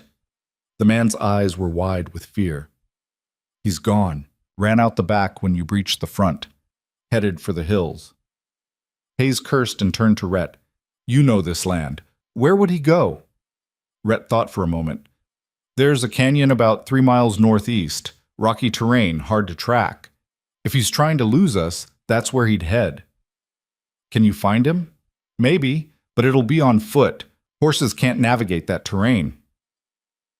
Hayes looked at his men, some wounded, all exhausted, then back at Rhett. "Take who you need. Bring him back. Alive, if possible." Rhett nodded. He turned to Garrett, Tom, and Joel. "You 3 with me. The rest of you stay here. Help secure the prisoners." "I'm coming too," Clara said. Rhett didn't even try to argue this time. He just looked at her and said, "Stay close. That canyon's treacherous." They set out on foot, moving fast across the scrubland. The sun was high and hot, beating down on them without mercy. Clara's legs burned. Her throat was dry. But she kept pace, driven by something deeper than exhaustion. This had to end today. They found Trent's trail easily enough. Broken brush, disturbed rocks, the unmistakable signs of a man moving fast and careless. They followed it into the canyon, where the walls rose This steep story and was red on posted either on the side, channel west of narrowing the Betrayal. path to barely Please 10 do not feet across repost it places. in any form. The sound of their footsteps echoed off the stone. "He's close," Rhett murmured. "Stay alert." They moved deeper into the canyon, the shadows growing longer. Clara's nerves were screaming. This felt wrong, too easy. Like walking into a... The gunshot cracked like thunder. Joel went down with a cry, clutching his leg. Everyone scattered, pressing against the canyon walls. "Up there!" Tom pointed. Trent was on a ledge maybe 20 feet above them, partially concealed behind a boulder. He fired again. The bullet sparked off the rock near Clara's head. "Trent!" Rhett shouted. "It's over! You're outnumbered! Then I'll take as many of you with me as I can!" Trent's voice echoed, wild and desperate. "Starting with you, Calder!" He fired. Rhett dove sideways, the bullet missing by inches. Clara raised her rifle, aimed, and squeezed the trigger. She didn't hit Trent. The angle was wrong, and her hands were shaking, but the shot came close enough that he ducked back behind the boulder. "I'm going up," Rhett said. "Keep him pinned." "That's suicide," Garrett protested. "It's the only way. He's got the high ground. We can't dig him out from down here."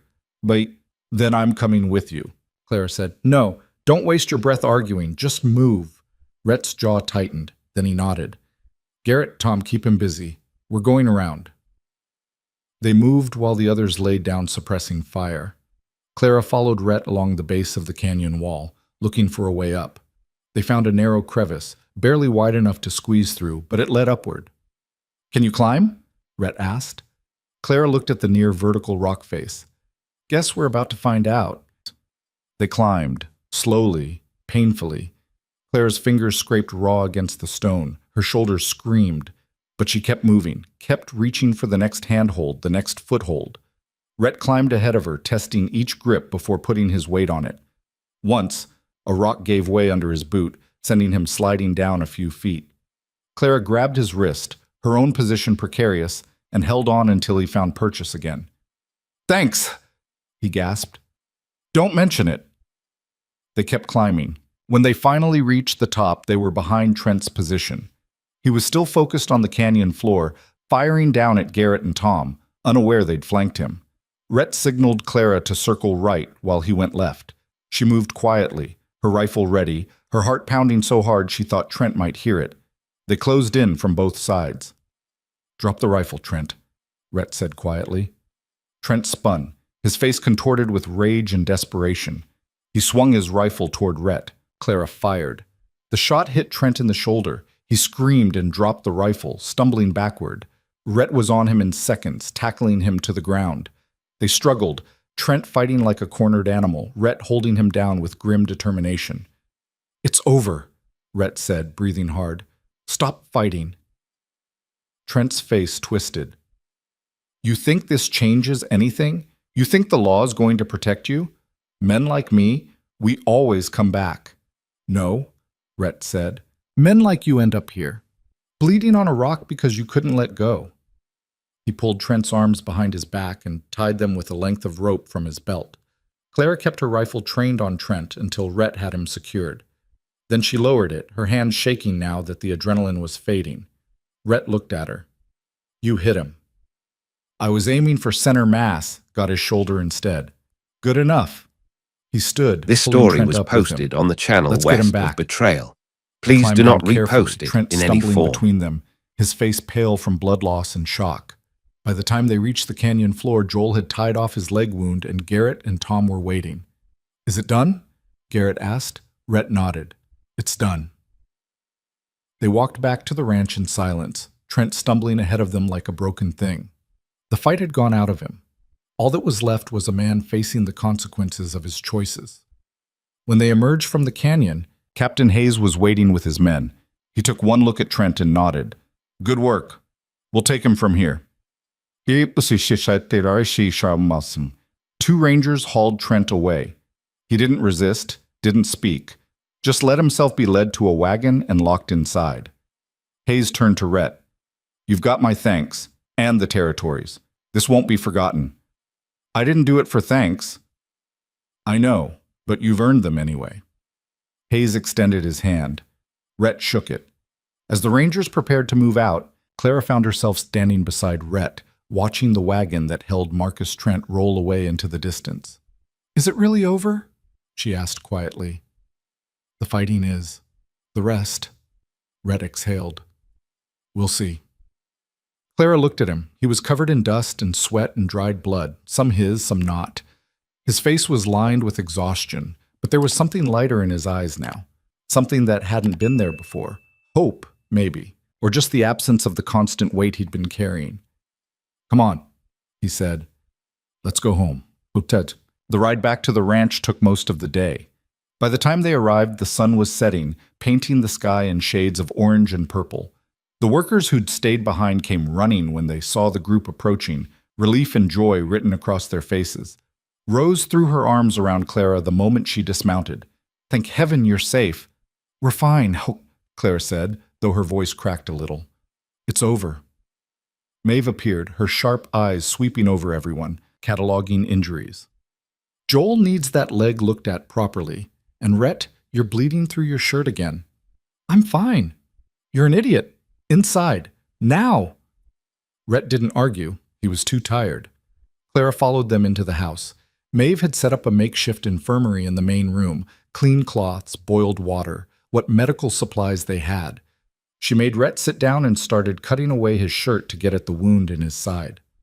"This is infected," she said grimly. "You should have let me check it this morning." "Didn't have time." "You never have time. That's the problem." Maeve glanced at Clara. "Make him stay put. I need to clean this properly." Clara pulled up a chair beside Rhett. "You heard her. Stay." "I'm not going anywhere." Maeve worked in silence, cleaning the wound, applying a salve that made Rhett's jaw tighten, then rebandaging it with fresh cloth. When she finished, she sat back and wiped her hands. "You'll live, but you need rest. Real rest. No riding out tomorrow to check fences or break horses or whatever other nonsense you think needs doing. The reservoir can wait. Your crew can handle it for a few days." Maeve's expression softened slightly. "You've done enough, Rhett. Let other people carry the weight for a while." Rhett looked like he wanted to argue, but then his eyes met Clara's and something in his expression shifted. "All right," he said quietly. "A few days." Maeve nodded, satisfied. She stood and gathered her supplies. "I'll check on Joel. You two get some rest." She left. The room fell quiet. Clara and Rhett sat in the dim lamplight, neither speaking. Outside, she could hear the sounds of the ranch settling, voices, footsteps, the normal rhythms of a place returning to peace. Finally, Rhett broke the silence. "I need to tell you something." Clara's heart kicked. "Okay." "The contract, the one you signed." He looked at her. "It's fulfilled." She blinked. "What?" "You agreed to 1 year. It's been 10 months. But with everything that's happened, with Trent gone and the ranch secure, you've more than upheld your end. Your father's debts are cleared. The land is safe. You're free to leave if you want." Clara's throat tightened. "You're releasing me from the contract?" "Yes." "Why?" Rhett's hands curled into fists on his knees. "Because I won't keep you here under obligation. Not after—" He stopped, swallowed, started again. "Not after what we've become to each other. If you stay, I need it to be because you want to, not because you're bound by a piece of paper." Clara stared at him. "So you're just letting me go?" "I'm giving you the choice. And if I choose to leave," pain flickered across his face, "then I'll watch you ride away and wish you nothing but the best. And if I stay," his eyes met hers, "then I'll spend every day trying to deserve it." Clara's chest felt too tight. Her eyes burned. She stood abruptly, and Rhett's expression shuddered, bracing for the blow. But instead of walking toward the door, Clara walked toward him. She cupped his face in her hands, feeling the rough stubble against her palms, the warmth of his skin, the reality of him. "I'm staying," she said. Rhett's eyes closed. His hands came up to cover hers. "You're sure?" "I'm sure." "This life, it's hard, Clara. It's always going to be hard." "I know." "There will be more fights, more threats, More days This when we're not story was sure we're going to posted make on the it channel through. west of Betrayal. I know. Please do not repost And it I'm not- in any form. His voice cracked. I'm not easy to love. I'm stubborn and broken, and I don't know how to... Clara kissed him. It was soft, gentle, a promise instead of a question. When they pulled apart, she kept her forehead pressed to his. You don't have to know how. We'll figure it out as we go. Rhett's arms came around her, pulling her close. He held her like she was the only thing keeping him anchored to the earth. I love you, he said roughly. I didn't plan on it. Didn't think I was capable of it anymore. But I do. Clara's eyes burned with tears she didn't try to hide. I love you too. They sat there in the quiet, holding each other, two broken people who'd somehow found a way to be whole together. Outside, the sun set completely, leaving the ranch bathed in darkness. But inside, the light held. The weeks that followed were strange. Without the constant threat of Trent hanging over them, the ranch fell into a rhythm Clara had never experienced before. Peaceful. Almost normal. The reservoir was completed. The spring runoff filled it exactly as Clara had predicted, creating a stable water supply that would last through any drought Trent's ghost could have conjured. Rhett's workers finished repairs on the damaged structures. New families arrived, people who'd heard about the ranch, about the man who'd stood up to Marcus Trent and won. Clara found herself managing more and more of the day-to-day operations. Rhett trusted her judgment completely now, and the workers followed her lead without question. She'd become, in every way that mattered, the co-head of the ranch. And at night, she shared Rhett's bed. They'd moved her things into his room without ceremony or discussion. It just happened. One night she'd fallen asleep in his arms, and the next morning, neither of them had mentioned her going back to the separate room. It had become theirs. It wasn't always smooth. Rhett still had nightmares sometimes, dark, violent dreams that left him gasping awake in the small hours. Clara would hold him until the shaking stopped, until he remembered where he was, who he was now. And Clara had her own demons.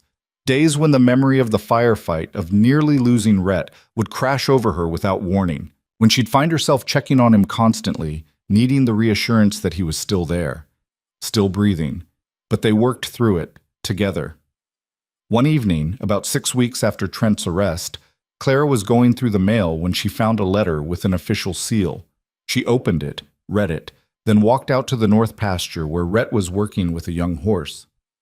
You need to see this, she said. He took the letter, his eyes scanning the lines. His expression didn't change, but she saw his grip tighten slightly on the paper. Trent was convicted, she said. 20 years hard labor. The judge threw out his appeals. Rhett nodded slowly. Good. That's it? Just good? What do you want me to say? I don't know. That you're relieved? Happy? Something? Rhett handed the letter back. I'm glad justice was served, but Trent being in prison doesn't undo what he did. Doesn't bring back the people he hurt. It's just an ending. Nothing more. Clara studied his face.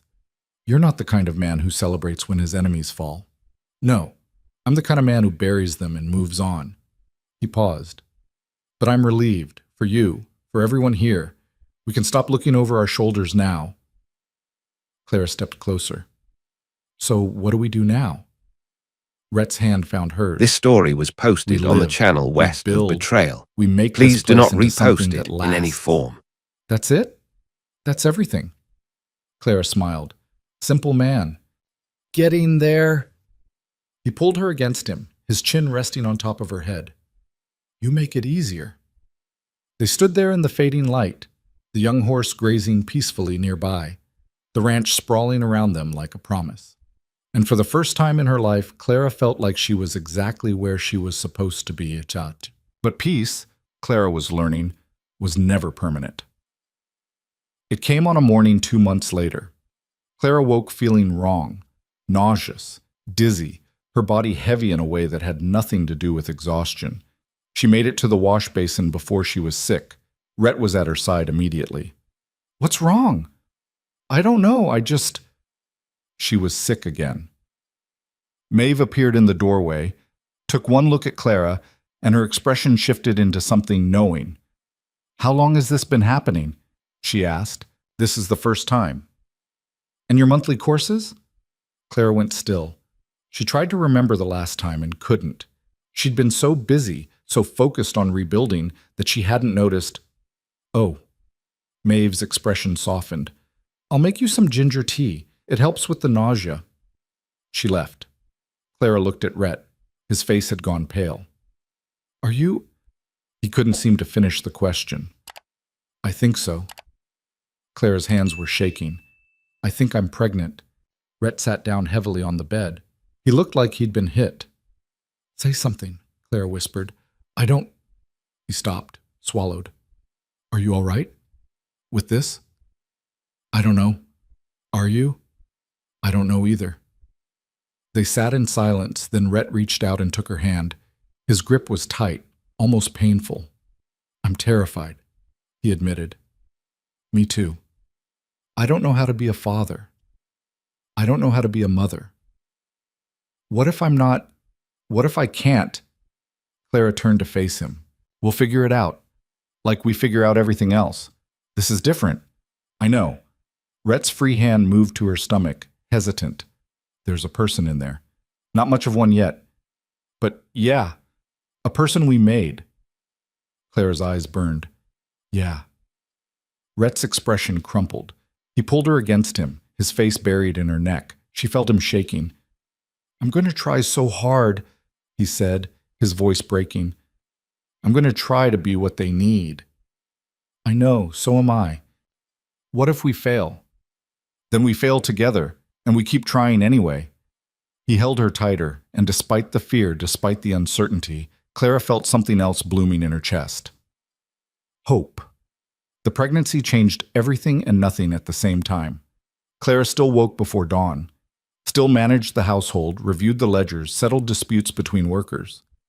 But now there was a weight in her body that hadn't been there before. Not uncomfortable yet, just present. A reminder that she wasn't just living for herself anymore. Rhett became obsessive in ways that would have been funny if they weren't so transparent. He checked on her constantly, asked if she needed to sit down, tried to take over tasks she'd been doing for months. It drove Clara half crazy. I'm pregnant, she told him one morning when he tried to carry a basket of laundry she'd already lifted 100 times before. Not dying. I know. Then stop treating me like I'm made of glass. I'm not. You are. And it needs to stop before I lose my mind. Rhett set the basket down, his jaw tight.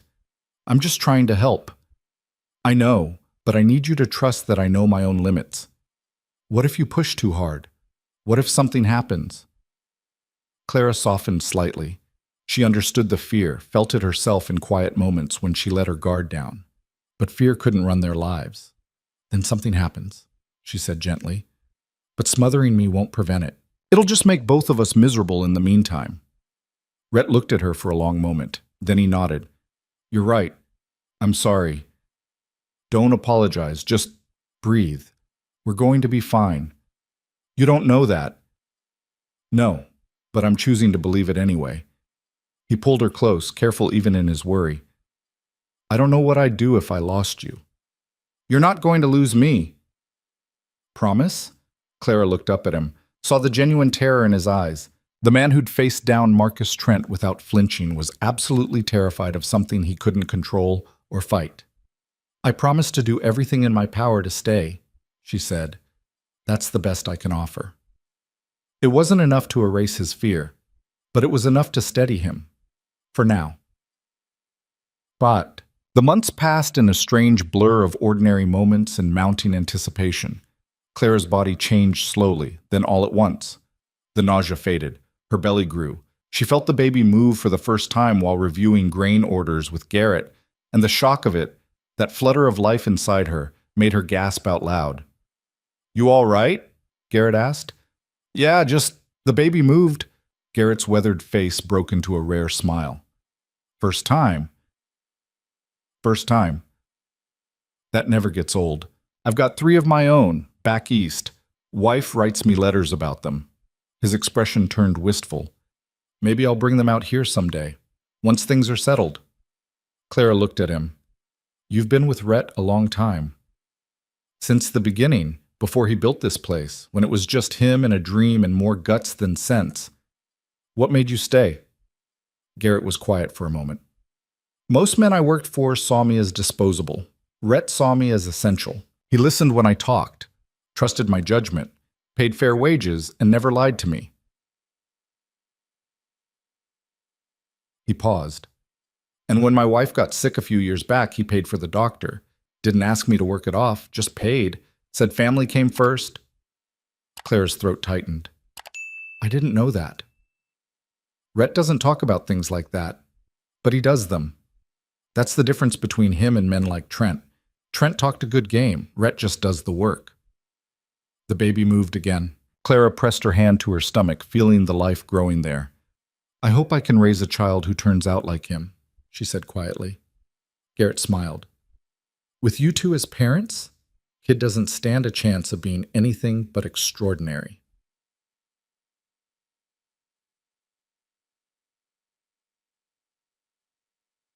But not everyone was happy about the pregnancy.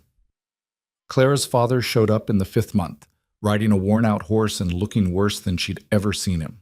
Thinner, grayer, the weight of his choices etched into every line of his face. Clara was in the garden when Maeve came to get her. Your father's here, Maeve said, her tone carefully neutral. Clara's stomach clenched. She hadn't seen him since the day she'd left. Hadn't wanted to. The anger had faded over time, replaced by something more complicated.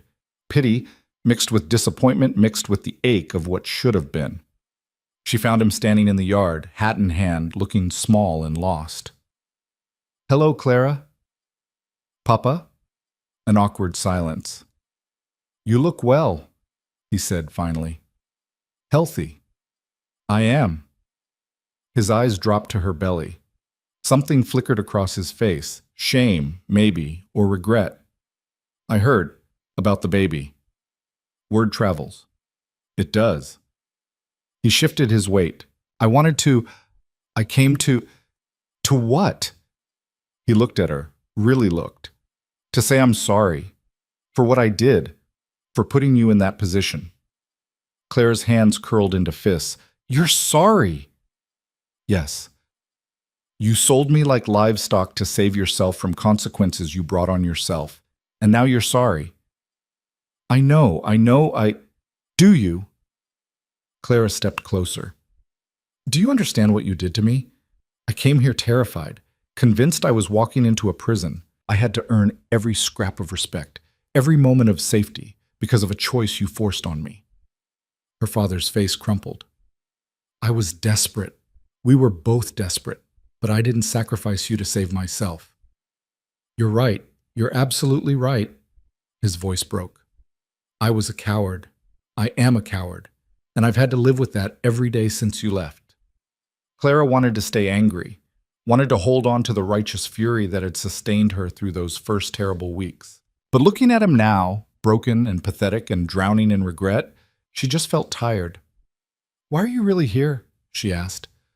I wanted to see you, to make sure you were all right. I'm fine. Better than fine. And Rhett? Is he? He's a good man. Better than you gave him credit for. Her father nodded slowly. I'm glad. Truly. Clara studied him. Are you? Yes. I made a lot of mistakes, Clara. This story never was wanted you posted to on the suffer. channel West When of I signed that Betrayal. contract, Please I do told not myself repost Rhett it would keep in you any safe, form. that he was harsh but honorable. I gambled your life on that belief. He met her eyes. I'm glad I was right, even if I did it for the wrong reasons. Clara exhaled slowly. I can't forgive you yet. Maybe not ever. I understand. But I don't hate you either. That's the best I can do right now. Her father's eyes filled with tears. That's more than I deserve. He turned to leave, then stopped. For what it's worth, I think you're going to be an incredible mother. You're stronger than I ever was. Braver. That baby's lucky to have you. He left before Clara could respond. She stood in the yard, her hand on her belly, her emotions a tangled mess. She felt Rhett approach before she saw him. You all right? He asked. I don't know. What did he want? To apologize, to see that I was okay. Clara turned to look at him. Do you think people can change? Really change? Rhett considered the question. I think people can make different choices. Whether that's the same as changing, I don't know. He looked broken. Guilt does that. Should I have forgiven him? That's not up to me. Rhett's hand found hers, but I will say this, forgiveness isn't about what he deserves. It's about what you need. If holding on to anger serves you, hold on to it. If letting go serves you better, let it go. But don't do it for him, do it for yourself. Clara leaned into him. When did you get so wise? I'm not wise. I'm just old and tired and trying to be better than I was. That's the definition of wisdom. He smiled slightly. Then I guess I've got you fooled.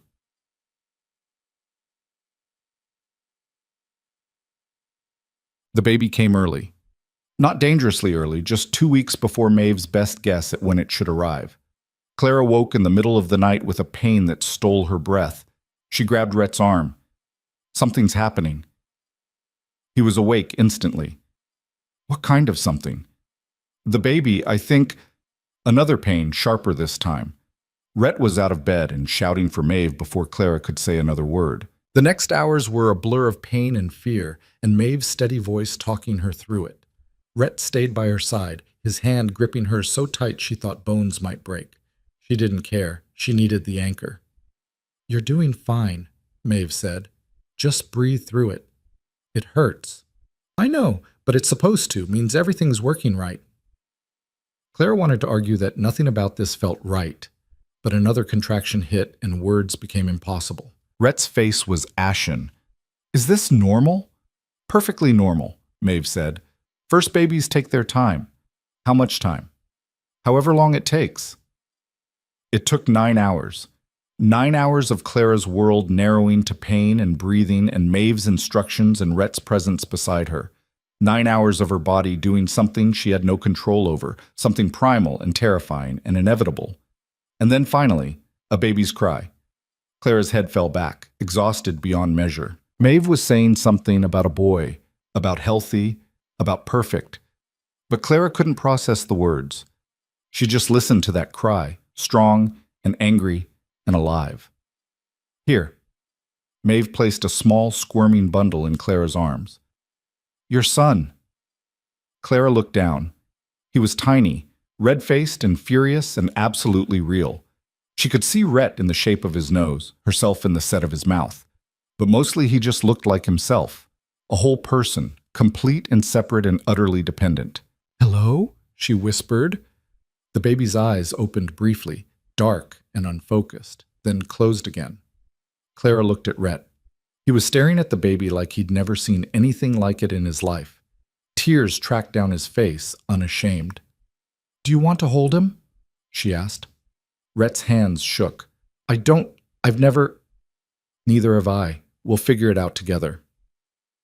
He took the baby carefully, cradling him like something infinitely precious and infinitely fragile.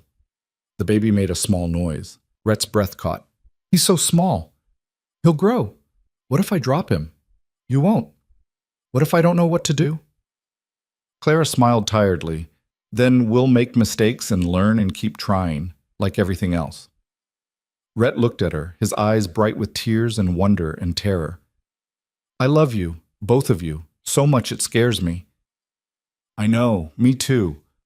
They sat there in the quiet dawn holding their son, two people who'd never planned on this but couldn't imagine anything else now. Maeve appeared with clean cloths and warm water. He needs a name. Clara and Rhett looked at each other. They'd talked about names in the abstract, but nothing had felt right. Too formal, too heavy, too full of expectation for a person who hadn't existed yet. But looking at him now, Clara knew. James? She said. After my mother's father. He was the only person in my family who believed I could be more than what I was born into. Rhett nodded slowly. James Calder. James Calder, Claire repeated. The baby, James, yawned. And just like that, their family was complete. The first weeks were chaos. James had opinions, loud ones, about everything. When he was hungry, when he was tired, When he wanted to be held or put down or changed or rocked, Clara stumbled through it exhausted and uncertain, second-guessing every choice. Rhett was worse. He approached fatherhood like he approached everything else, with intensity and complete lack of practical experience. He read every book Maeve could find on infant care, checked on James obsessively, carried him around the ranch explaining things a 3-week-old couldn't possibly understand. "You're telling him about water rights," Clara said one afternoon, finding Rhett in his office with James in one arm and ledgers spread across the desk. "He should know how things work." "He can't even focus his eyes yet." "He's listening." James made a noise that could have been agreement or gas. Clara sat down carefully. Her body was still healing, still adjusting to not being pregnant anymore. Everything felt different. Familiar, but shifted. "Are you okay?" Rhett asked, noticing her wince. "Just sore. Maeve says it'll take time." "How much time?" She wasn't specific. Rhett shifted James to his other arm. "I can handle him tonight. You should rest." "I need to feed him." "Then rest between feedings." Clara wanted to argue, but exhaustion was a physical weight. "Okay." She slept for 4 hours straight, the longest stretch since James was born. When she woke, she found Rhett in the rocking chair beside the cradle, James asleep on his chest, both of them breathing in sync.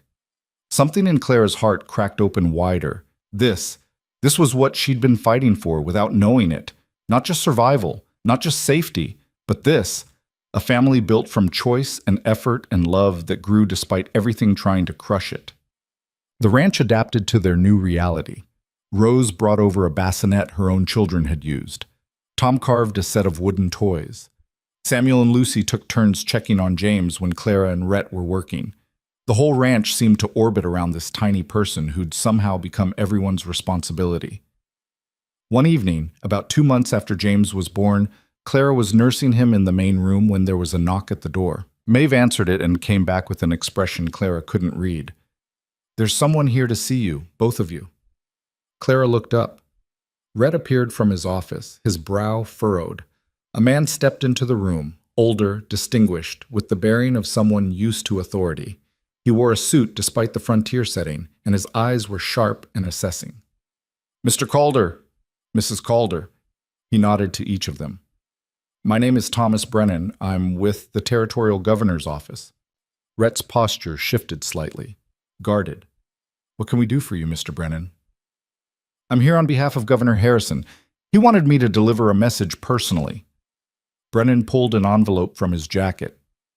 "The investigation into Marcus Trent's activities revealed extensive corruption, far more than we initially realized.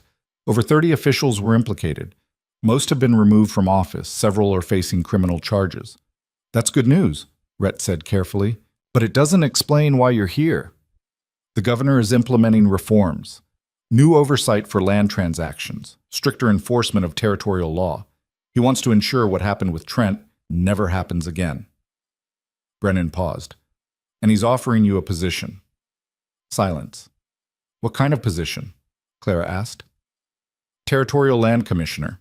You'd oversee property disputes, ensure fair practices, work with local marshals to enforce regulations." Brennan looked at Rhett. "The governor believes you understand this territory better than anyone, and your reputation, your integrity, would send a message that things are changing." Rhett stared at him. This story was posted want me to on the work for the channel government? west of Betrayal. "Yes. Please do not I'm a repost rancher. it in any form. You're more than that. You've proven it." Brennan set the envelope on the table. "The offer's in writing, salary, terms, everything. Think it over. The governor doesn't need an answer immediately, but he hopes you'll consider it." After Brennan left, Clara and Rhett sat in silence. Finally, Clara said, "Are you going to take it?" "I don't know." "What's holding you back?" Rhett picked up the envelope but didn't open it. "I built this place to be separate from all that. Politics, government.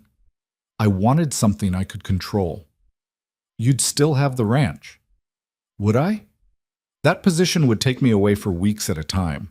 I'd be making decisions that affect other people's lives. What if I make the wrong ones?" Clara shifted James to her shoulder.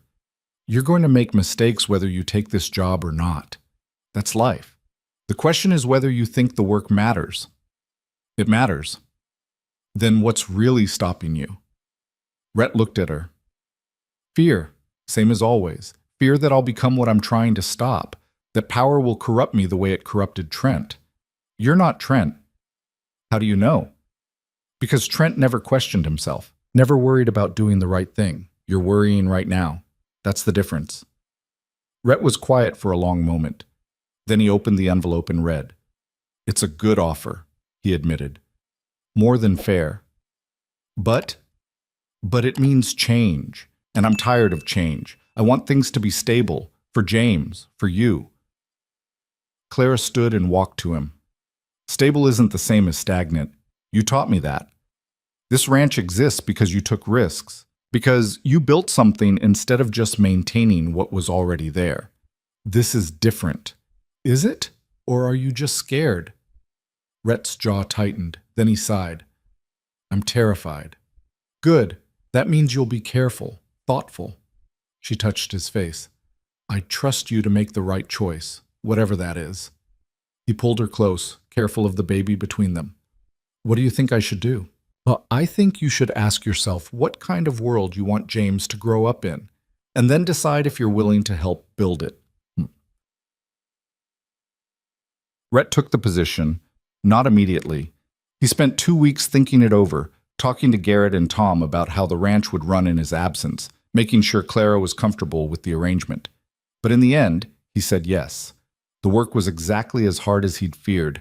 He spent weeks away from home, mediating disputes, investigating corruption, enforcing regulations that powerful men didn't want enforced. He made enemies, received threats, came home exhausted and frustrated. But he also made a difference. Clara saw it in the letters that arrived, families thanking him for ensuring they got fair prices for their land, workers grateful that their complaints about dangerous conditions were finally being heard, small ranchers who could now compete without being crushed by larger operations. Rhett Calder had become, against all odds, a force for justice in a territory that desperately needed it. And when he was home, he was fully present, playing with James, helping Clara with the endless work of running the ranch, building the life they'd chosen together. James grew, started crawling at 7 months, took his first steps at 10 months, said his first word at a year, da, which made Rhett cry even though he pretended something had gotten in his eye. The ranch thrived. New families continued to arrive, drawn by the reputation of a place where broken people could rebuild, where second chances weren't just possible but expected, where the work was hard but fair, and the community actually meant something. And Clara became the backbone of it all. She managed operations when Rhett was away, settled disputes, made hiring decisions, turned the ranch into a refuge that actually worked. People started calling her Mrs. Calder with real respect, not just politeness. She'd earned it. On their second anniversary, not the contract anniversary, but the anniversary of the night they'd admitted they loved each other, Rhett came home with a proposal. I want to marry you again, he said. Clara looked up from the letter she was writing. We're already married. On paper, because of a contract. I want to marry you because we choose each other, because we want to, not because we had to. Clara's throat tightened. You want a real wedding? Yes. Nothing big. Just us and the people who matter. But I want to stand in front of them and say the words and mean them. All of them. Clara set down her pen. You already mean them. I know, but I want to say them anyway. He pulled a ring from his pocket, simple silver with a small stone that caught the light. I had this made. From silver I found on the property when we were building the reservoir. Seemed right. Claire's eyes filled with tears. Rhett, you don't have to answer now. Just think about it. I don't need to think about it. She held out her hand. Yes. He slid the ring onto her finger. It fit perfectly. They married 3 weeks later on a clear autumn day. Nothing elaborate. Just a ceremony on the land they'd built together, with the people who'd become their family watching. Maeve cried. Garrett smiled his rare smile. James toddled around pulling up flowers and generally disrupting everything. When Rhett spoke his vows, his voice was steady. I didn't believe in second chances before you. Didn't think people could change or that the past could be anything but weight dragging you down. You proved me wrong. You showed me that choosing to be better is possible. That love isn't about finding someone perfect, but finding someone worth fighting for. I'll fight for you every day for the rest of my life. I promise. Claire's vows were simpler. You gave me freedom when I expected a cage, respect when I expected cruelty, love when I expected nothing. You taught me that strength isn't about never breaking. It's about breaking and choosing to rebuild anyway. I choose you, today and every day. I promise. They kissed while their people cheered. And later, when the celebration was winding down and the sun was setting and James was asleep on Rhett's shoulder, Clara looked around at everything they'd built. The ranch that had started as a desperate bargain had become a home. The contract that had bound her had become a choice. The man she'd feared had become the love of her life. Years passed. James grew into a serious, thoughtful boy who followed Rhett everywhere and asked endless questions about how things worked. A second child arrived, a daughter they named Sarah, who had Clara's determination and Rhett's intensity and absolutely no fear of anything. Then another son, another daughter, the house filled with noise and chaos and love. The ranch expanded, not aggressively, but steadily. Rhett's work as land commissioner meant he had connections throughout the territory. When families needed help, he pointed them toward the ranch. The community grew. Samuel and Lucy, the scared kids who'd been caught stealing food years ago, grew up. Samuel became one of Rhett's most trusted foremen.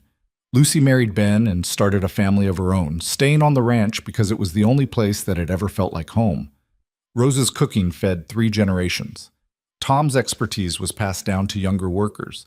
Garrett finally brought his family west, and his children played with Clara and Rhett's in the same yards, where Clara had once stood terrified and alone. Marcus Trent died in prison. The news reached them in a brief letter from Captain Hayes. Clara felt nothing when she read it. No satisfaction, no relief, just a sense of finality. That chapter was closed. Her father visited occasionally. The relationship never fully healed, but it didn't have to. He got to know his grandchildren, stayed sober, tried, in his limited way, to be better. Clara learned to accept that as enough. Rhett's work as commissioner lasted 8 years. He made real changes, reformed land laws, prosecuted corrupt officials, protected families from being exploited. When he finally stepped down, it was because he wanted to focus on his own family, not because he'd failed. The territory was better for his work, measurably better. And the ranch became legendary, not because it was the biggest or the richest, but because it stood for something. A place where people mattered more than profit, where mistakes didn't define you forever, where choosing to be better was always possible. On a summer evening when Clara was 43 and Rhett was 50, they sat on the porch watching their grandchildren play in the yard. James's oldest daughter, Sarah's twin boys, another generation growing up on the land that had saved their parents. "Do you ever think about that first night?" Clara asked, "when you laid out the contract?" Rhett smiled. "All the time." "What do you think about?" "How certain I was that I was doing you a favor, giving you security, safety, a way out." He shook his head. "I had no idea you were going to save me instead. We saved each other." "Maybe, but you did more than that. You turned this place into something I never could have built alone. You made it a home instead of just a fortress." Clara leaned into him. "You gave me the freedom to do it. You earned that freedom." "We both did. That's the point." They sat in comfortable silence, watching the children play, listening to the sounds of the ranch settling into evening. Somewhere in the This distance, story was someone was posted singing. on the channel west Laughter of floated Betrayal. from the bunkhouse. Please do not The smell of repost dinner it cooking in any drifted form. from the kitchen. "I'm glad it was you," Rhett said quietly. "That day your father brought you. I'm glad it was you who walked through that door." Clara's hand found his. "Me too.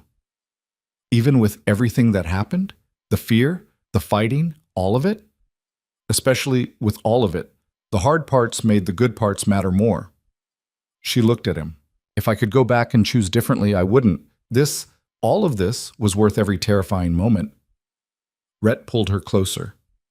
"I love you, more than I knew it was possible to love anyone." "I know. I love you too." They stayed there as the sun set, painting the sky in shades of gold and crimson. Around them, the ranch they'd built together thrived. Not perfect, never perfect, but real and alive and full of people who'd chosen to be there. Clara thought about the girl she'd been, desperate, terrified, signing a contract because she had no other choice. She thought about Rhett, hard and closed off, building walls instead of connections. Neither of them would have recognized the people they'd become. And that, Clara thought, was exactly the point. Life wasn't about being born into the right circumstances or having everything figured out from the start. It was about taking broken pieces and building something new. About choosing, over and over again, to be better than you were. About finding people who saw your worst parts and loved you anyway. It was messy and hard and sometimes felt impossible, but it was also beautiful. Their story had started as a bargain with a beast. It had become a legacy built on choice, courage, and love that refused to give up even when giving up would have been easier. And as Clara sat there in the fading light, surrounded by the life they'd created from nothing but determination and hope, she knew one thing with absolute certainty. She would choose this story and this man and this life every single time, without hesitation, without regret, forever. The children's laughter echoed across the valley as the first stars appeared overhead, and Clara smiled. This was home. This was family. This was love. And it had been worth every terrifying, beautiful moment of the journey to get here.